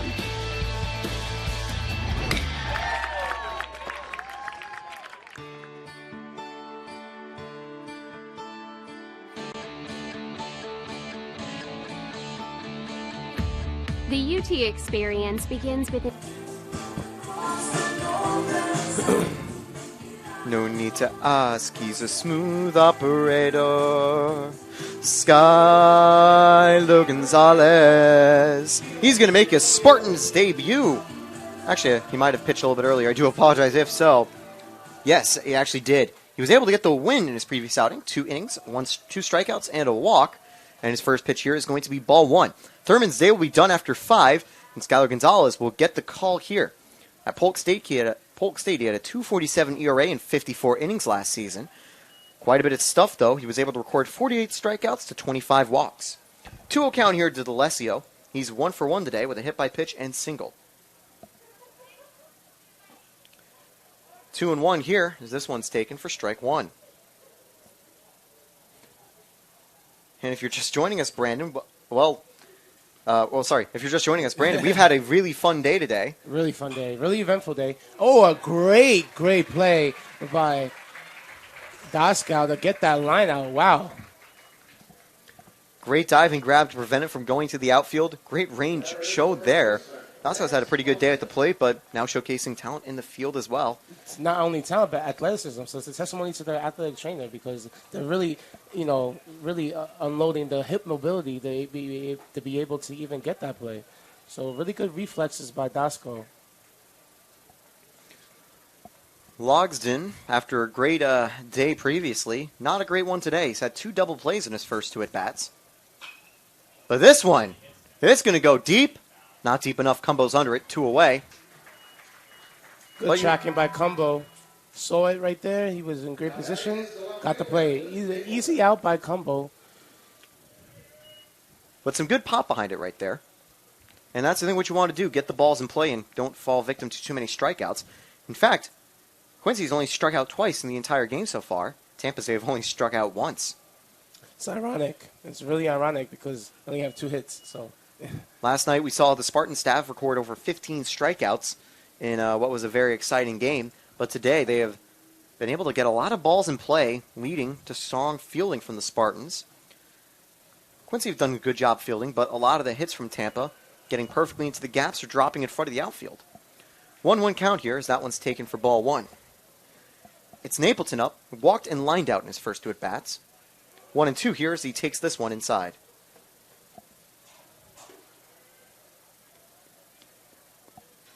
Smooth operator could complete a 1-2-3 inning here. And he does with a beautiful slider for strike 3. And you'll see Quincy going down in order. Bottom of the 6th coming up for the Spartans. They still lead by a lot.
Tim Reinholz taking the mound now for Quincy University. He pitched 3 innings last season, 3 strikeouts, 1 walk, didn't allow a single run. And he'll get his first chance here, facing off against the Spartans. Gutcher, Lala, and Earhart do up. We'll wonder if Urso makes a couple substitutions here, but not sure if he will. Likely just trying to keep his players out there and continue to working through any early season struggles and getting back into the swing of things. Just joining us, of course, a big lead for the Spartans. They jumped out early with an 8-run second inning, 2-run third inning, 3-run fourth inning. We're going to get the offense back going here in the bottom of the 6th. Here's the first pitch of the at-bat. Gutcher hit over to short, and D'Alessio is going to make that play. 1 away. Jordan Lala back at the plate. He's 2 for 3. He also had a fielder's choice earlier and a sac fly. 2 RBIs on the day. Good day for Jordan Lala. Good day for Jordan Lala, indeed. It's what you want as a coach for your leadoff hitter. Let's set the tone. Swing and a miss by Lala, and the count is now 0-1. By the way, back in 25 years ago for the 1998 championship-winning side, Tampa, for their 5th game of the year, took on West Florida at Pensacola. They won 6-3 in that game. They would go on to win the series 2-1.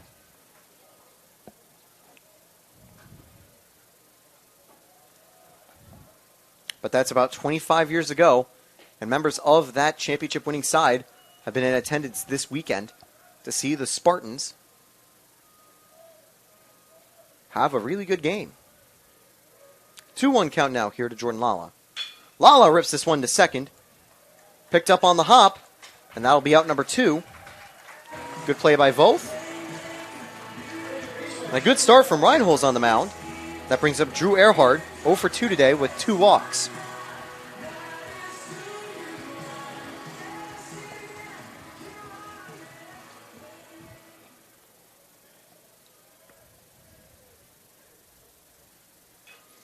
Fouled back off of DuPont, and looks like he's okay, which is good, because those can always be a bit scary when they foul off the catcher. Yes, indeed, it is. We've seen some minor injuries by even umpires that have gotten hit with their finger, their leg, even their headset. That happened earlier in the weekend against Georgia College. But good to see that DuPont's feeling all right. 0-1 here for Earhart. 0-2, this one taken on the low corner. It's a good pitch. Good pitch by Reynolds.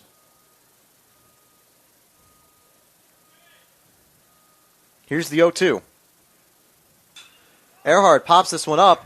Should end the inning in straight succession. Yes, it will, as Volth makes the catch. 1, 2, 3. We've completed 6 here at the University of Tampa. The Spartans still lead, but Quincy doing a bit better on the mound. We'll see if their bats can also get back in play. We'll be back right after this.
Welcome back to University of Tampa.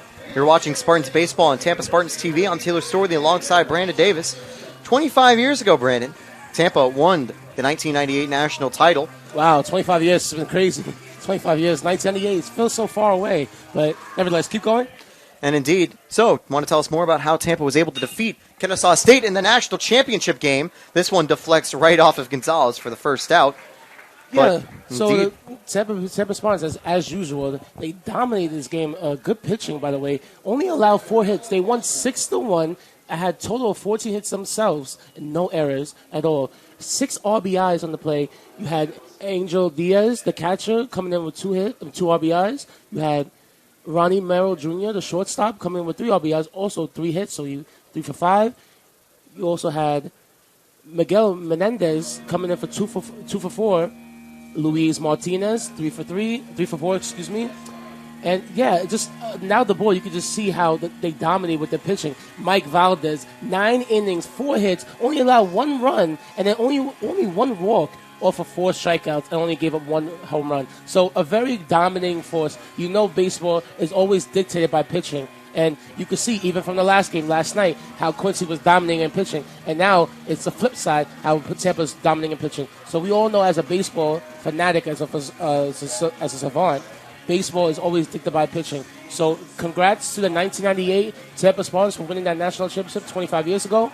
And for them to even be alive and come back and to support as alumni members just shows you the community that Tampa Spartans have as a whole. Yep, great to see them back here this weekend. They've been throwing out some ceremonial first pitches. And by the way, Skylar Gonzalez checked out. He was having a couple warm-ups because he got hit pretty hard on the line drive on the previous play. But he's all good. He's back pitching and now is ahead 0-1 to Osman.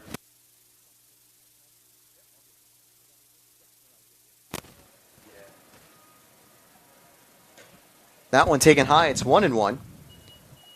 But yeah, again, there was a quick checkup. That's why Urso came out. Wanted to make sure that Gonzalez is all good. And he does look good, which is, I think, very important, especially after a play like that. Wasman was able to shake it off, and he gets the second out quickly on that ground out to Drew Earhart for 3. That's going to bring up Boynton first. He has 2 ground outs today. Tampa looking to complete the 6th inning with a pretty big lead in tow. Will their pitching stay strong? I don't want to jinx it, Taylor, but they do have a 2-hitter right now, and we know that's very, very rare in baseball. So we'll see if they can stay and remain vigilant, and they can keep this 2-hit lead. Actually, I just jinxed it. Guys. That's going to get into the gap, but at least it's only going to be a single with 2 away here. Yeah, but at that stage, a 2-hitter, a little bit less of a cherry on top than a no-hitter like that. It's kind of ironic, though, how timing comes into play. As I just said that, it's kind of ironic, though. But nevertheless, 3 hits, no runs for the Quincy University as Tampa leads 13-0. Parks at the plate, ground out and struck out in his first 2 at-bats, and has a runner on with 2 away here. Taken outside, ball 1. See cloudy skies. I'll quickly double-check AccuWeather and see whether or not the weather could become a factor in the next few innings. We have no precipitation for 60 minutes, so we should be able to finish up this game before the rain comes home, which was the goal. That's why we pushed it up by 3 hours. 1-1 count here for Parks. The lefty senior. And an even count.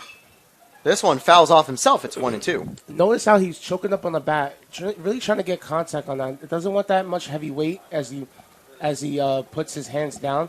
Once you choke up on the bat more, you're more prone to have a more lighter swing and a quicker bat speed. I think what Tampa wants to do is just keep solid pitching. What Quincy will want to do is just maybe get a run or so on the board, some consolation, and good mojo as they likely will enter the final game of the series with a tied series at 1-1.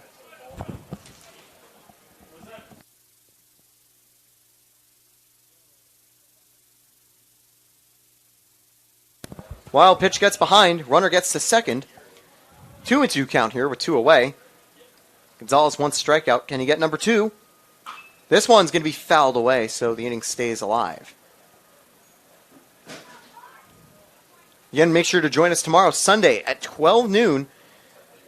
I'll be back with Jack Ike, Quincy facing off against the Spartans, and we'll also keep you posted on what's happening later. Around the same time, you can also tune in to women's basketball, number 3 ranked team in the nation, about to get underway at the Bob Martinez Center. Swing and tipped away. It looked like it missed, but did just go all the way back. And the race to get the foul ball, the umpire says, don't worry, I've got it. Shout out again to the umpires showing up and helping us. Without them, the games literally would not be able to run. Yeah. 2-2 again. So we're actually in the top of the 7th. Just inside. Controversial call on that one to not give it a strike, but I think it was a little bit to the right, but close. You heard a couple groans from the crowd, though. Also potentially because it did get a little close to Parks. Full count, payoff pitch coming up. Runner is likely moving from second. That one's going to be ripped. It bounces off Doskow, gets to the outfield. 1 run will score for Quincy. So Quincy gets on board now. I believe you can see Doskow still in pain. I don't know if they will call that an E3. Will they call it an E3? Probably just a hit. Nothing Doskow could do there as it bounces off him, and that would not be good as it did ricochet. He was down for a second. He's talking over with Earhart, but I think he's going to be okay. Well, but also wouldn't be surprised if in a game like this they take out Doskow just as a precaution. It's good that Quincy got on the board at least, not having a clean sheet, but it's due to unfortunate circumstances. So we'll see if Doskow, we'll have our interns go on the field and get more information on Doskow's current injury status, but nevertheless, he will fight it out and he's going to stay on the field as the trainers go off the field. Saw Coach Urso also checking up on him. We also even saw him getting checked up on by the first base coach over there by Quincy. And the good news is Doskow looks okay. 2 away, and DuPont, with a 1-for-2 day so far, has a chance to try to keep the inning alive for Quincy. They already got 1 consolation run here. Might be a little late to generate a similar comeback that the Spartans did, but getting a few on the board will give them some momentum entering tomorrow's game. And Tampa had the momentum entering today's game. Wonder if a similar result would happen there. 1-0 count. 2-0 just outside.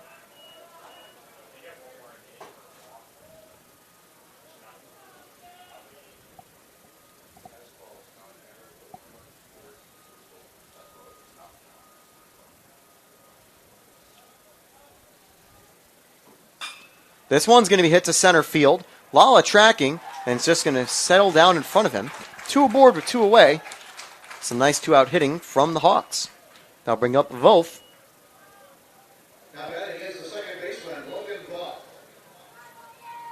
No one in the Spartan bullpen. I don't think Coach Urso is going to worry too much about having anyone warming up just yet. By the way, the run from Gonzalez is actually not earned because of the ball hitting off of Doskow. Okay. Count 0-1. You can see Doskow still holding his groin on that one. 1-1 here.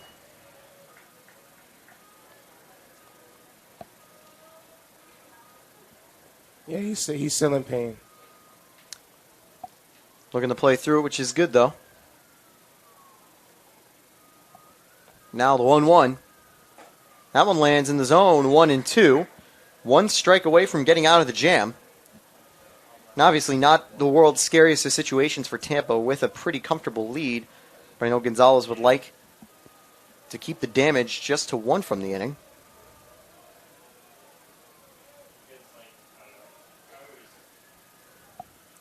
Swing and a miss, and that will retire the side.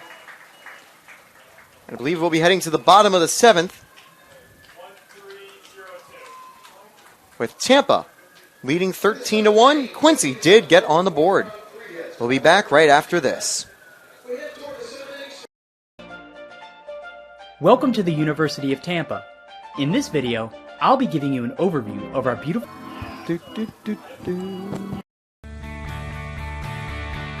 This is the University of Tampa.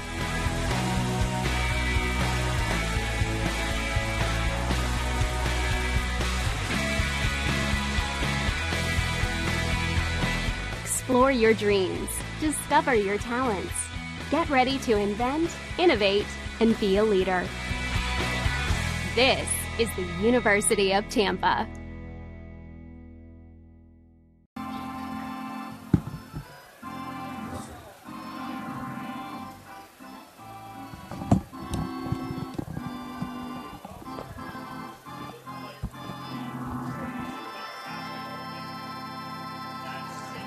Not sure how well you could hear that on the mic, but the 7th inning stretch has concluded.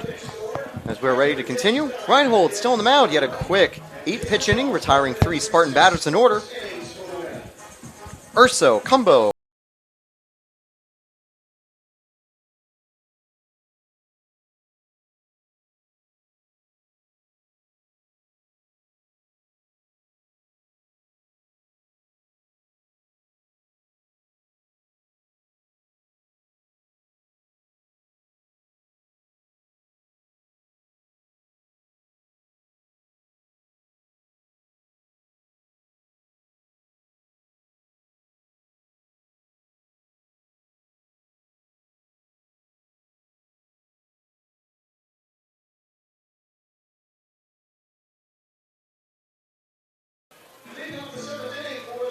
So here comes J.D. Urso leading off. By the way, that last time they played was a one-off.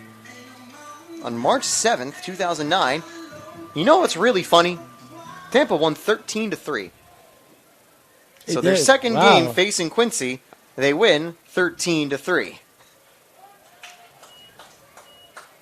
First pitch taken for strike one here. Well, they're winning 13-1 right now. But kind of ironic, we see a similar scoreline from a matchup that was now nearly 15 years ago. Or 14, of course, coming up soon in March. But crazy to think about how long ago 2009 was. I know. It makes us feel old. 14 years. I can remember 2 decades now, basically, as a 21-year-old turning 22. You were born in 2000? 2000? I was, You were born 2000? Yep. Okay, I'll be turning 23 this November. And I remember staying up celebrating the new year for 2010. So it feels weird that it's 14 years ago. I know, because wow. Speaking of 14 years ago, the Yankees won, and 14 years ago they won the World Series, and, just being an 8-year-old kid in the 3rd grade and you being in the 4th grade, we remember that very, very much. But most kids nowadays who are baseball fans, they don't really remember, especially the Yankees fans, they don't really remember the history that came before. The core four with Derek Jeter, Mariano Rivera, Jorge Posada, Andy Pettit. That's a whole generation away, So it's kind of sad, but, 2009 is in the past, but we just continue to move forward, I agree, and it's fun to see new faces stepping up from old legends here at Tampa, like Tino Martinez, and now for players today like J.D. Urso, who fouls this one off in the full count. He's done well to get in a big battle early here, but indeed the entire sports world from baseball and more has changed. Urso today has walked a double, an RBI double, had a 6-4-3 double play, and he also had another double, so he is 2 for 3 in the night, and he will get another walk. So a good at-bat, good outing for him tonight. And he will stay 2 for 3 with that one. Good job to get on base one more time. Garavito is going to be on deck after E.J. Cumbo. Cumbo 1 for 2 today with a hit by pitch, a walk, and an RBI single. Here's the first pitch to Cumbo, inside, ball 1. It was an electric moment last weekend on Sunday afternoon. Bottom of the 10th, Urso on, I think it might have been first. Yeah, it was on first at that stage. And Cumbo hit a moonshot, sending the Spartans home as the victors. Tampa had come back from a 3-0 deficit to 3-3. The comeback kids had almost done it again. Oh. As this one grazes Cumbo inside. Very, very frustrating for Cumbo, who previously on the I believe his second to last at bat, he had a hit by pitch. So very frustrating as a batter to be in the box because you're risking your life coming at it 90 miles per hour. But I don't think it was targeted, Taylor. I think it was just Obviously a minor not. accident. A lefty versus lefty. This is very, I would say, it's more common to happen. So, but they're leading 13-1. It's not too much to think about. Just get on base. Just remain objective and just continue on the game because we don't want to see any additional drama. Like I said, no beef between the teams, so it was definitely just an accident a little too far inside. Ryan Middleman makes his debut for the Spartans as a pinch hitter here. He's going to get the call up in this spot with 2 aboard and no one out. A chance to either advance the runners or even bring them home. Takes the first pitch as a strike. Middleman, a redshirt freshman last season. Great to see him at the plate.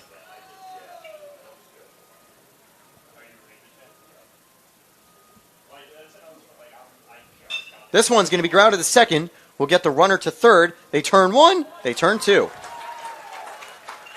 A double play there, but a runner now is 90 feet from home.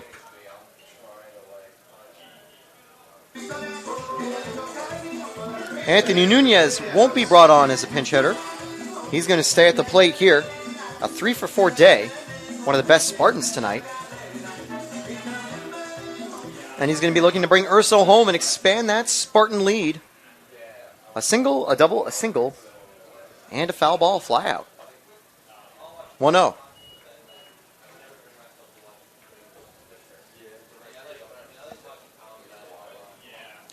Here's Reinholz now behind the count.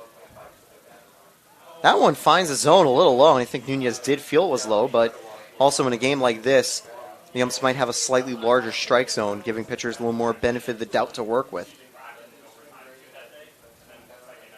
This one gets away, and it'll be a 14-1 lead for the Spartans as Urso makes it to the plate.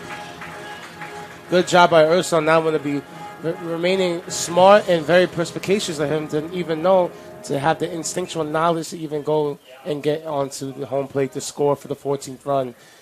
Nunez still at bat here. 2 singles on the night, a double, RBI, two RBI double, and he had another fly out. Nunez looking to get on base for the 4th time tonight, as he's currently ahead 3-1 in the count. On deck would be Doskow, unless he's being pulled for a pinch hitter. I think he is, as Doskow is going to be heading back. A new batter warming up. So that'll be Doskow's day, also making sure he's all good from that hit earlier on the foul ball. Matthew Fogel enters the game as a pinch hitter. He's a freshman. Fun fact, he was coached by Jared Saltalamacchia, famous MLB catcher, during his time with the PBC Elite Platinum squad. It's an interesting trade, interesting fact. So it'll be interesting to see how he can do with Nunez on first. Taken inside, strike one. Be exciting to see his first at-bat as a Spartan. 2 away here in the bottom of the 7th.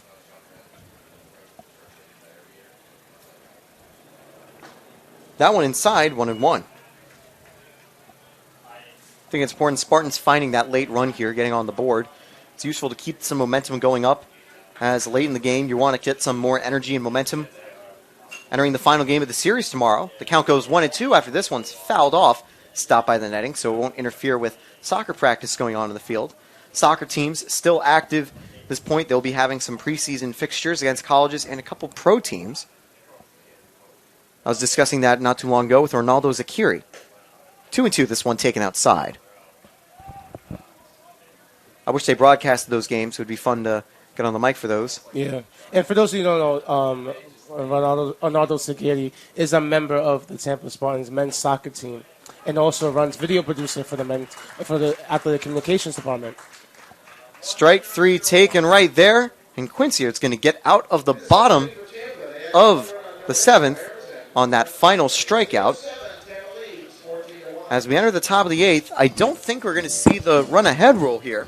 So we will have a little more baseball to go. Top of the 8th, about to get underway. We'll be back right after the break. We'll be back with more Tampa baseball.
Top of the 8th here. We're back to the University of Tampa. 14-1 Spartan lead. Their bats have been on fire today. 15 hits. They've actually stranded 8 runners, though. In the field, a couple changes to keep an eye on. At first base, we will be seeing number 28, Matthew Fogel. He's replacing E.J. Doskow after he was pinch hit for. We also saw another pinch hit not too long ago for the Spartans. It was Middleman for Garavito. Middleman will be staying as the designated hitter. 1-0 taken here to start the inning for D'Alessio. 1-1 now as that one's taken right down the middle. A good front door slider fooling him. D'Alessio today 1 for 2 with a hit by pitch. Low 2-1. Skylar Gonzalez continuing on the mound. He was hit by a comebacker at one of the previous innings. Oh, yes, I do remember that, yes. Hit off his leg, but thankfully, he's all fine. Those can be quite dangerous, and honestly, thankfully, it only hit his leg. But while that can get in the way of your rotation, yes, hasn't seemed to affect him so far. That happened a lot with Quincy in the previous innings. A lot of the hits down the middle hit the pitcher's mound a lot. So it definitely messed up the pitcher's, I believe it was... Gonzalez. No, the previous one was... Oh, the previous. Hamill. Actually, I don't think flow, His flow was definitely messed up on that one because a lot of the hits by Nunez, by Earhart were down the middle in the previous innings. They went down the middle, but none of them actually did hit Hamill, thankfully. And Nunez can't make a barehanded grab on that one. And that'll be a leadoff single for D'Alessio. That was a very much an infield single type of ground ball. Takes a weird hop, and Nunez playing deeper, not able to get to it in time. Shouldn't be an error on him. It should be a hit. Would be the 6th of the game, and indeed it is for Quincy. That'll bring another hitter up, Logsden. Last 2 times he's had a runner aboard. He's grounded down to double plays. I know he's going to be looking to avoid that spot right here. This one fouls off himself, 0-1. Looks like we'll be seeing Adam Lewis coming to the game next for Napleton on deck. Some activity in Quincy's bullpen warming up a lefty. 0-1 here. And by the way, it's actually a pinch hitter again for Quincy. Harry Fondra, the first baseman, freshman from Willowbrook, Illinois, and Hinsdale Central High School, is going to take his first at-bat of the season. 0-2 here. Skylar Gonzalez gets ahead. This one's grounded and foul. Fogel almost able to make the play. It's always good to see It's always good to see they get freshmen into the game. Get their shoes warm because obviously it's a very, very prevalent lead. But it's always good to get them some game time. That way they have more experience down the road. It's useful in a game like this. It's a perfect opportunity to get some lower leverage at bats for players to get them to build some confidence in the plate in games. And especially because they're facing one of the best teams in the country, it's great practice for any Quincy newer players. Exactly.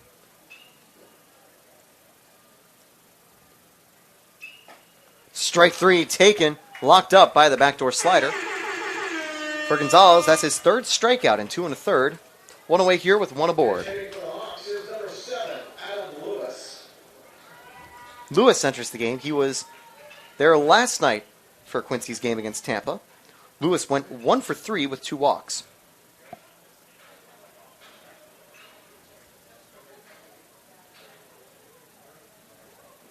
This one bounces away, and Gutcher's not going to make the throw to second.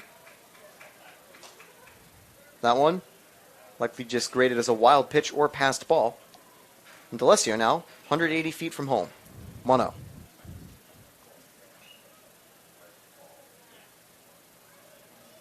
Simpson on deck. He won't be pinch hit for. Strike 1 taken. A nice front door slider landing right down the middle. He's been really good tonight with his sliders. Very on point. Good placement. You can read it as a hitter. That's a very dangerous pitch, though. That time he went around. And should be strike 2, 1-2. Got fooled that time by the slider raking away from the plate. 1 away, runner on second from that previous wild pitch.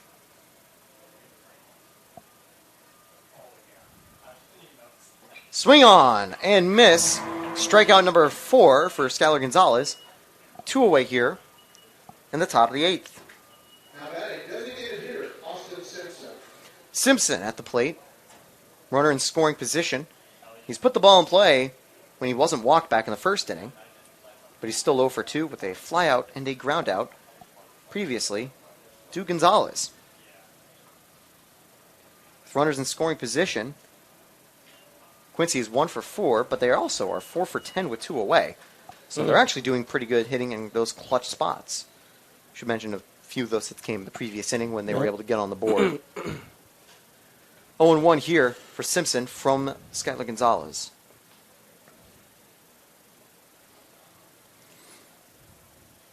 This one popped up.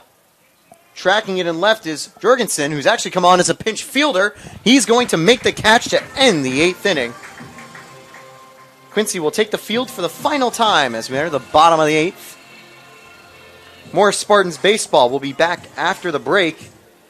So yeah, Jorgensen came on as a pinch outfielder, I believe, for Saladino. So he'll probably be leading off next inning. We'll be back right after this.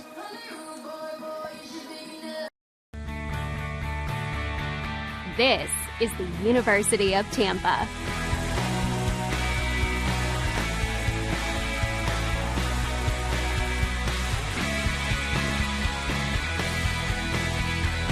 Explore your dreams. Discover your talents. Get ready to invent, innovate, and be a leader. This is the University of Tampa. I am an NCAA student athlete. And I pledge to be a champion of unity On my team, on my campus, and in my community. I pledge to embrace differences and strive for inclusion and collaboration. I pledge to stand against racism, hate, and discrimination. I pledge to strive for love, care, and forgiveness. I pledge to stand against silence, deceit, and obscurity. I pledge to strive for dialogue, truth, and understanding. I pledge to stand against fear and doubt. I pledge to strive for trust and belief in one another. I pledge to stand against complacency and stagnancy. I pledge to strive for change and growth. I commit to supporting my fellow student athletes in all circumstances that impact them. I commit to both choosing unity personally and encouraging it for all. I pledge these things because we are stronger together. United as one.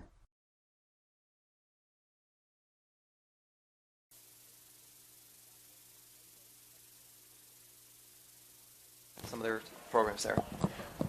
We're back now. Bottom of the 8th inning. Leading off is going to be, I believe, Jorgensen instead of Saladino. Indeed, McAllister Jorgensen. He came on as a pinch fielder last inning, and now is going to be a pinch hitter. Also, a new pitcher on the mound. I believe it's Tom Konzemius, the left-hander, as he's now ahead 0-2 in the count. He's from Deerfield, Illinois, and Deerfield High School. Senior. 5'10", 180. And McAllister Jorgensen, sophomore, 5'10", about 195 pounds. He's actually from Brandon, Florida. So he's a local around here, grew up, born and raised. I will say, actually, I do apologize. It is not Konzemius. It is Roman Harrison, the two-way player, freshman from Mount Vernon, Illinois, and Mount Vernon Township High School. 0-2 as this one's fouled away by Jorgensen. Swung on and missed. Jorgensen retired with 3 straight strikes after a couple foul balls. And 1 away already, and the Spartans' last chance to do some damage on offense. Parker Schlichty enters the game. He played 10 games last season, looking for his first collegiate hit. He's going to be pinch hitting for Dutcher. Swung on and missed, strike 1. But again, Coach Urso getting some more at-bats for some younger players. I wonder if Gonzalez will get the green light for the top of the 9th inning after this, which would be likely the final inning of this game. This one ripped and foul. Got a little bit early on that, but would have probably gone all the way to the wall if it was fair. But excited to see what the sophomore can do here, 0-2 in the count. But Harrison also getting to work here.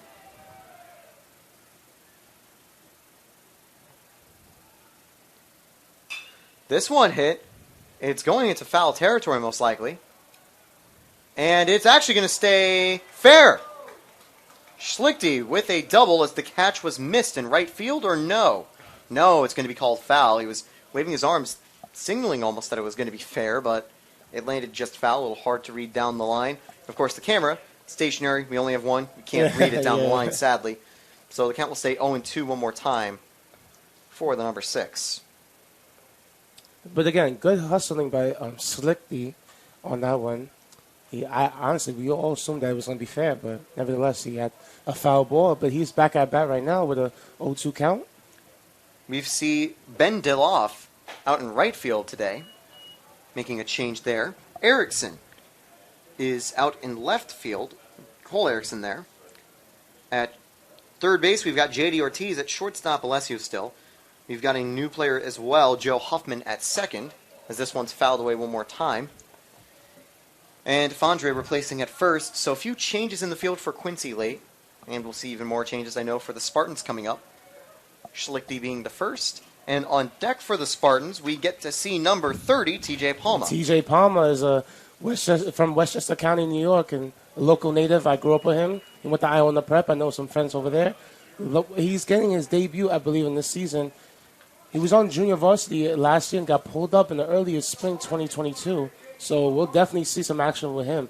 T.J. Palma, a left-handed hitter, but right-handed thrower. Palma will be getting his first at-bat. He's featured a few times in the field and as a pinch runner. Yep. He's been a go-to guy for Ursto in terms of pinch running. It'll be exciting for him to get his first crack behind the plate. The question is, will he be able to have Schlichty on base? That'll be the question. 2-2 count now as he's battled back against Harrison. Ball 3 taken up high. The righty sophomore now with a full count here in the bottom of the 8th.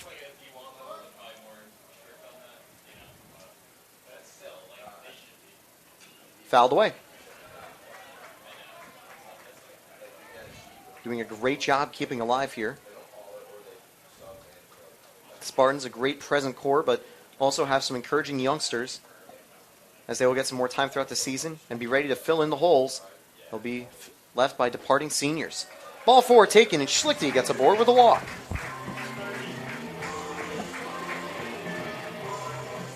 Here comes Palma.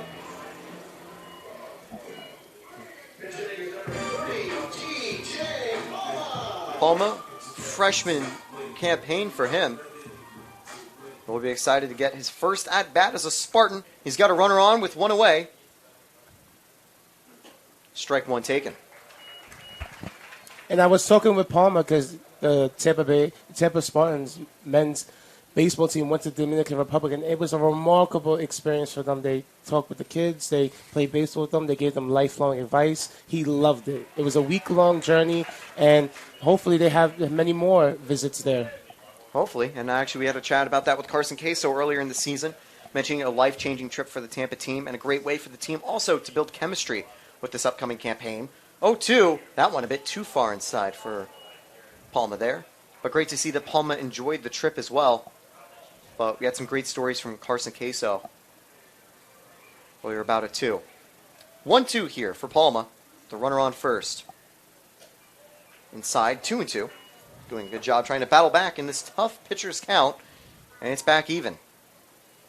On deck, with one away, would be Drew Earhart. But I think he'll also get pinch hit for. I wonder if that is, Jamarcus Lyons will be getting an at-bat. Palma's going to ground it over to second, and it might have spoken too soon. No, actually, Lyons will get a chance. Runner gets to second there as they can't turn 2. Schlichty to second, and now Jamarcus Lyons. He hit a walk-off last Saturday. Wouldn't be a walk-off tonight, but he could bring home a run here. Lyons had a collision on the base paths in his previous game on Sunday, and glad to see he's all good and making an appearance back in the lineup. He had a good walk-off that last series. Would love to get him to get another run on the board for the Spartans right here. Lyons is going to rip it to the outfield. I think that will not get behind. That'll end the inning. But great contact as we enter the top of the 9th. Last chance for Quincy. And Tampa should be able to help solidify this win and bring the series to 1-1. And I'll say Lions just so unlucky this season. He's had so many great balls in play, but more often than not, they just find their way to defenders' gloves. But a runner will get stranded. 14-1 Spartan lead. 3 outs to go. We'll be back right after this.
Martinez Athletic Center includes a large gymnasium, a weight room, and training facilities. In addition, the campus features an aquatic center open year-round. We're back, top of the ninth. I think it's funny, I was recently showcasing an ad that was showcasing some of the buildings on campus for Tampa. One of the more recent classrooms and the pool location they showed, they're all taken down. They're all taken down? Yeah, because they're going to be building a few new places on campus. Yes. So kind of an outdated commercial. I think that's a little funny to see. You have the new pool over by the fitness center. Really nice. Have you been there? The fitness center? Yeah, over the pool there? Oh, yeah. I was just there yesterday, actually, before the tennis match. And it's very, very relaxing. I don't want to be there too much because, you know, you know, we're busy men. We work in intervals, so we have to plan a day accordingly and get our stuff done. But if I have a free hour or two, I might go down there to recover post-workout.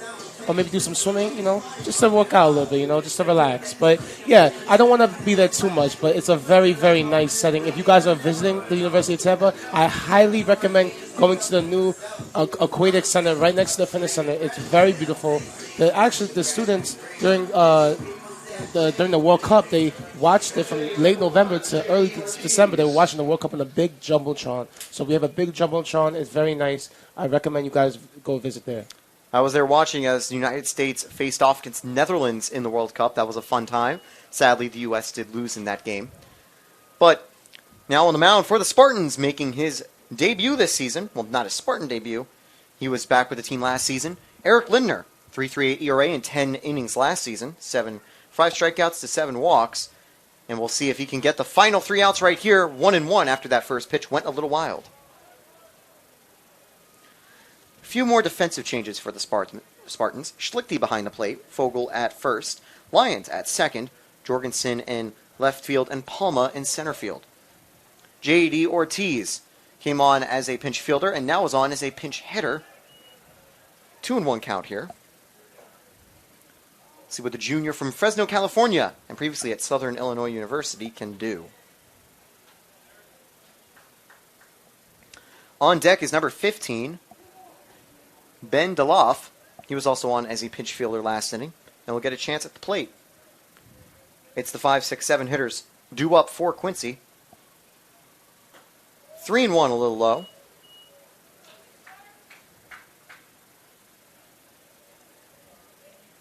The goal for Ursa wanting to see from Linder, getting some pitches inside the zone, getting some balls in play, looking to just get the final 3 outs of this game. This one's going to be grounded. It's going to fall at the Lions. One away. No! Fogle was put off the bag with that. Lions made the play and Fogle wasn't completely ready. And that is an infield single. And I wonder whether it was Linder getting a little close to first or just a couple other things, a little communication issue that kind of just threw them off there. Now we'd like to see, surely that is an error, and it is called an error as such. I'm going to call it a throwing error. I don't think it was too far of a bad throw from Lions. But don't want to see that. At the very least, Tampa still has the lead that they do. Runner on, no one out. And good to get these little errors out of the way in games like this, rather than games that are very close. 0-1 taken here.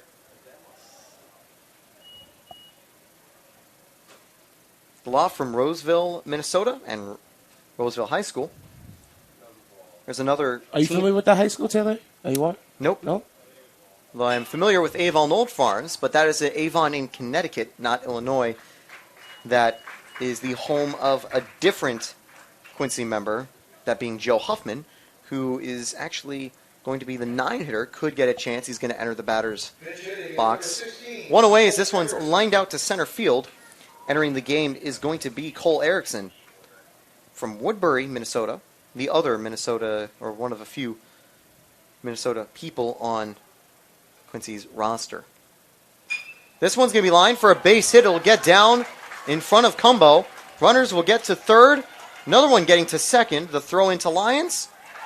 And Urso not in time. So an interesting potential last at bat for Quincy, as they have 2 runners in scoring position now. 1 out. DuPont at the plate. He hadn't been pitch hit for, so he's going to continue to have a chance here. He's got 2 hits, 2 for 3 today, and could bring a couple more runs home for Quincy.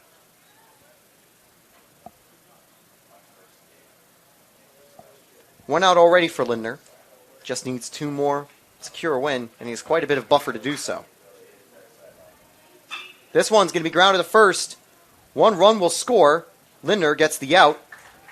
It's a 14-2 ball game with Erickson in third.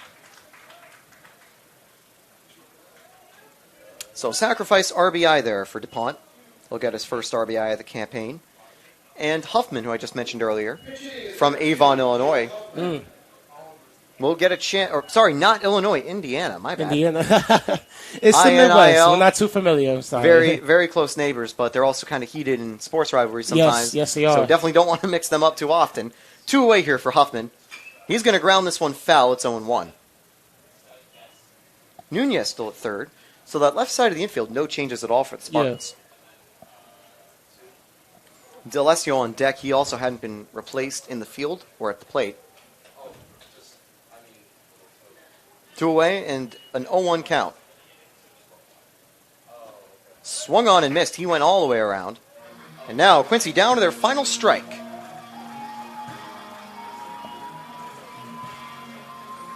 It is 0-2. None of the scoreboards are reading it as such. Now the one at the stadium is. Can Lindner get his first strikeout of the season? Ooh, no, a bit high that time.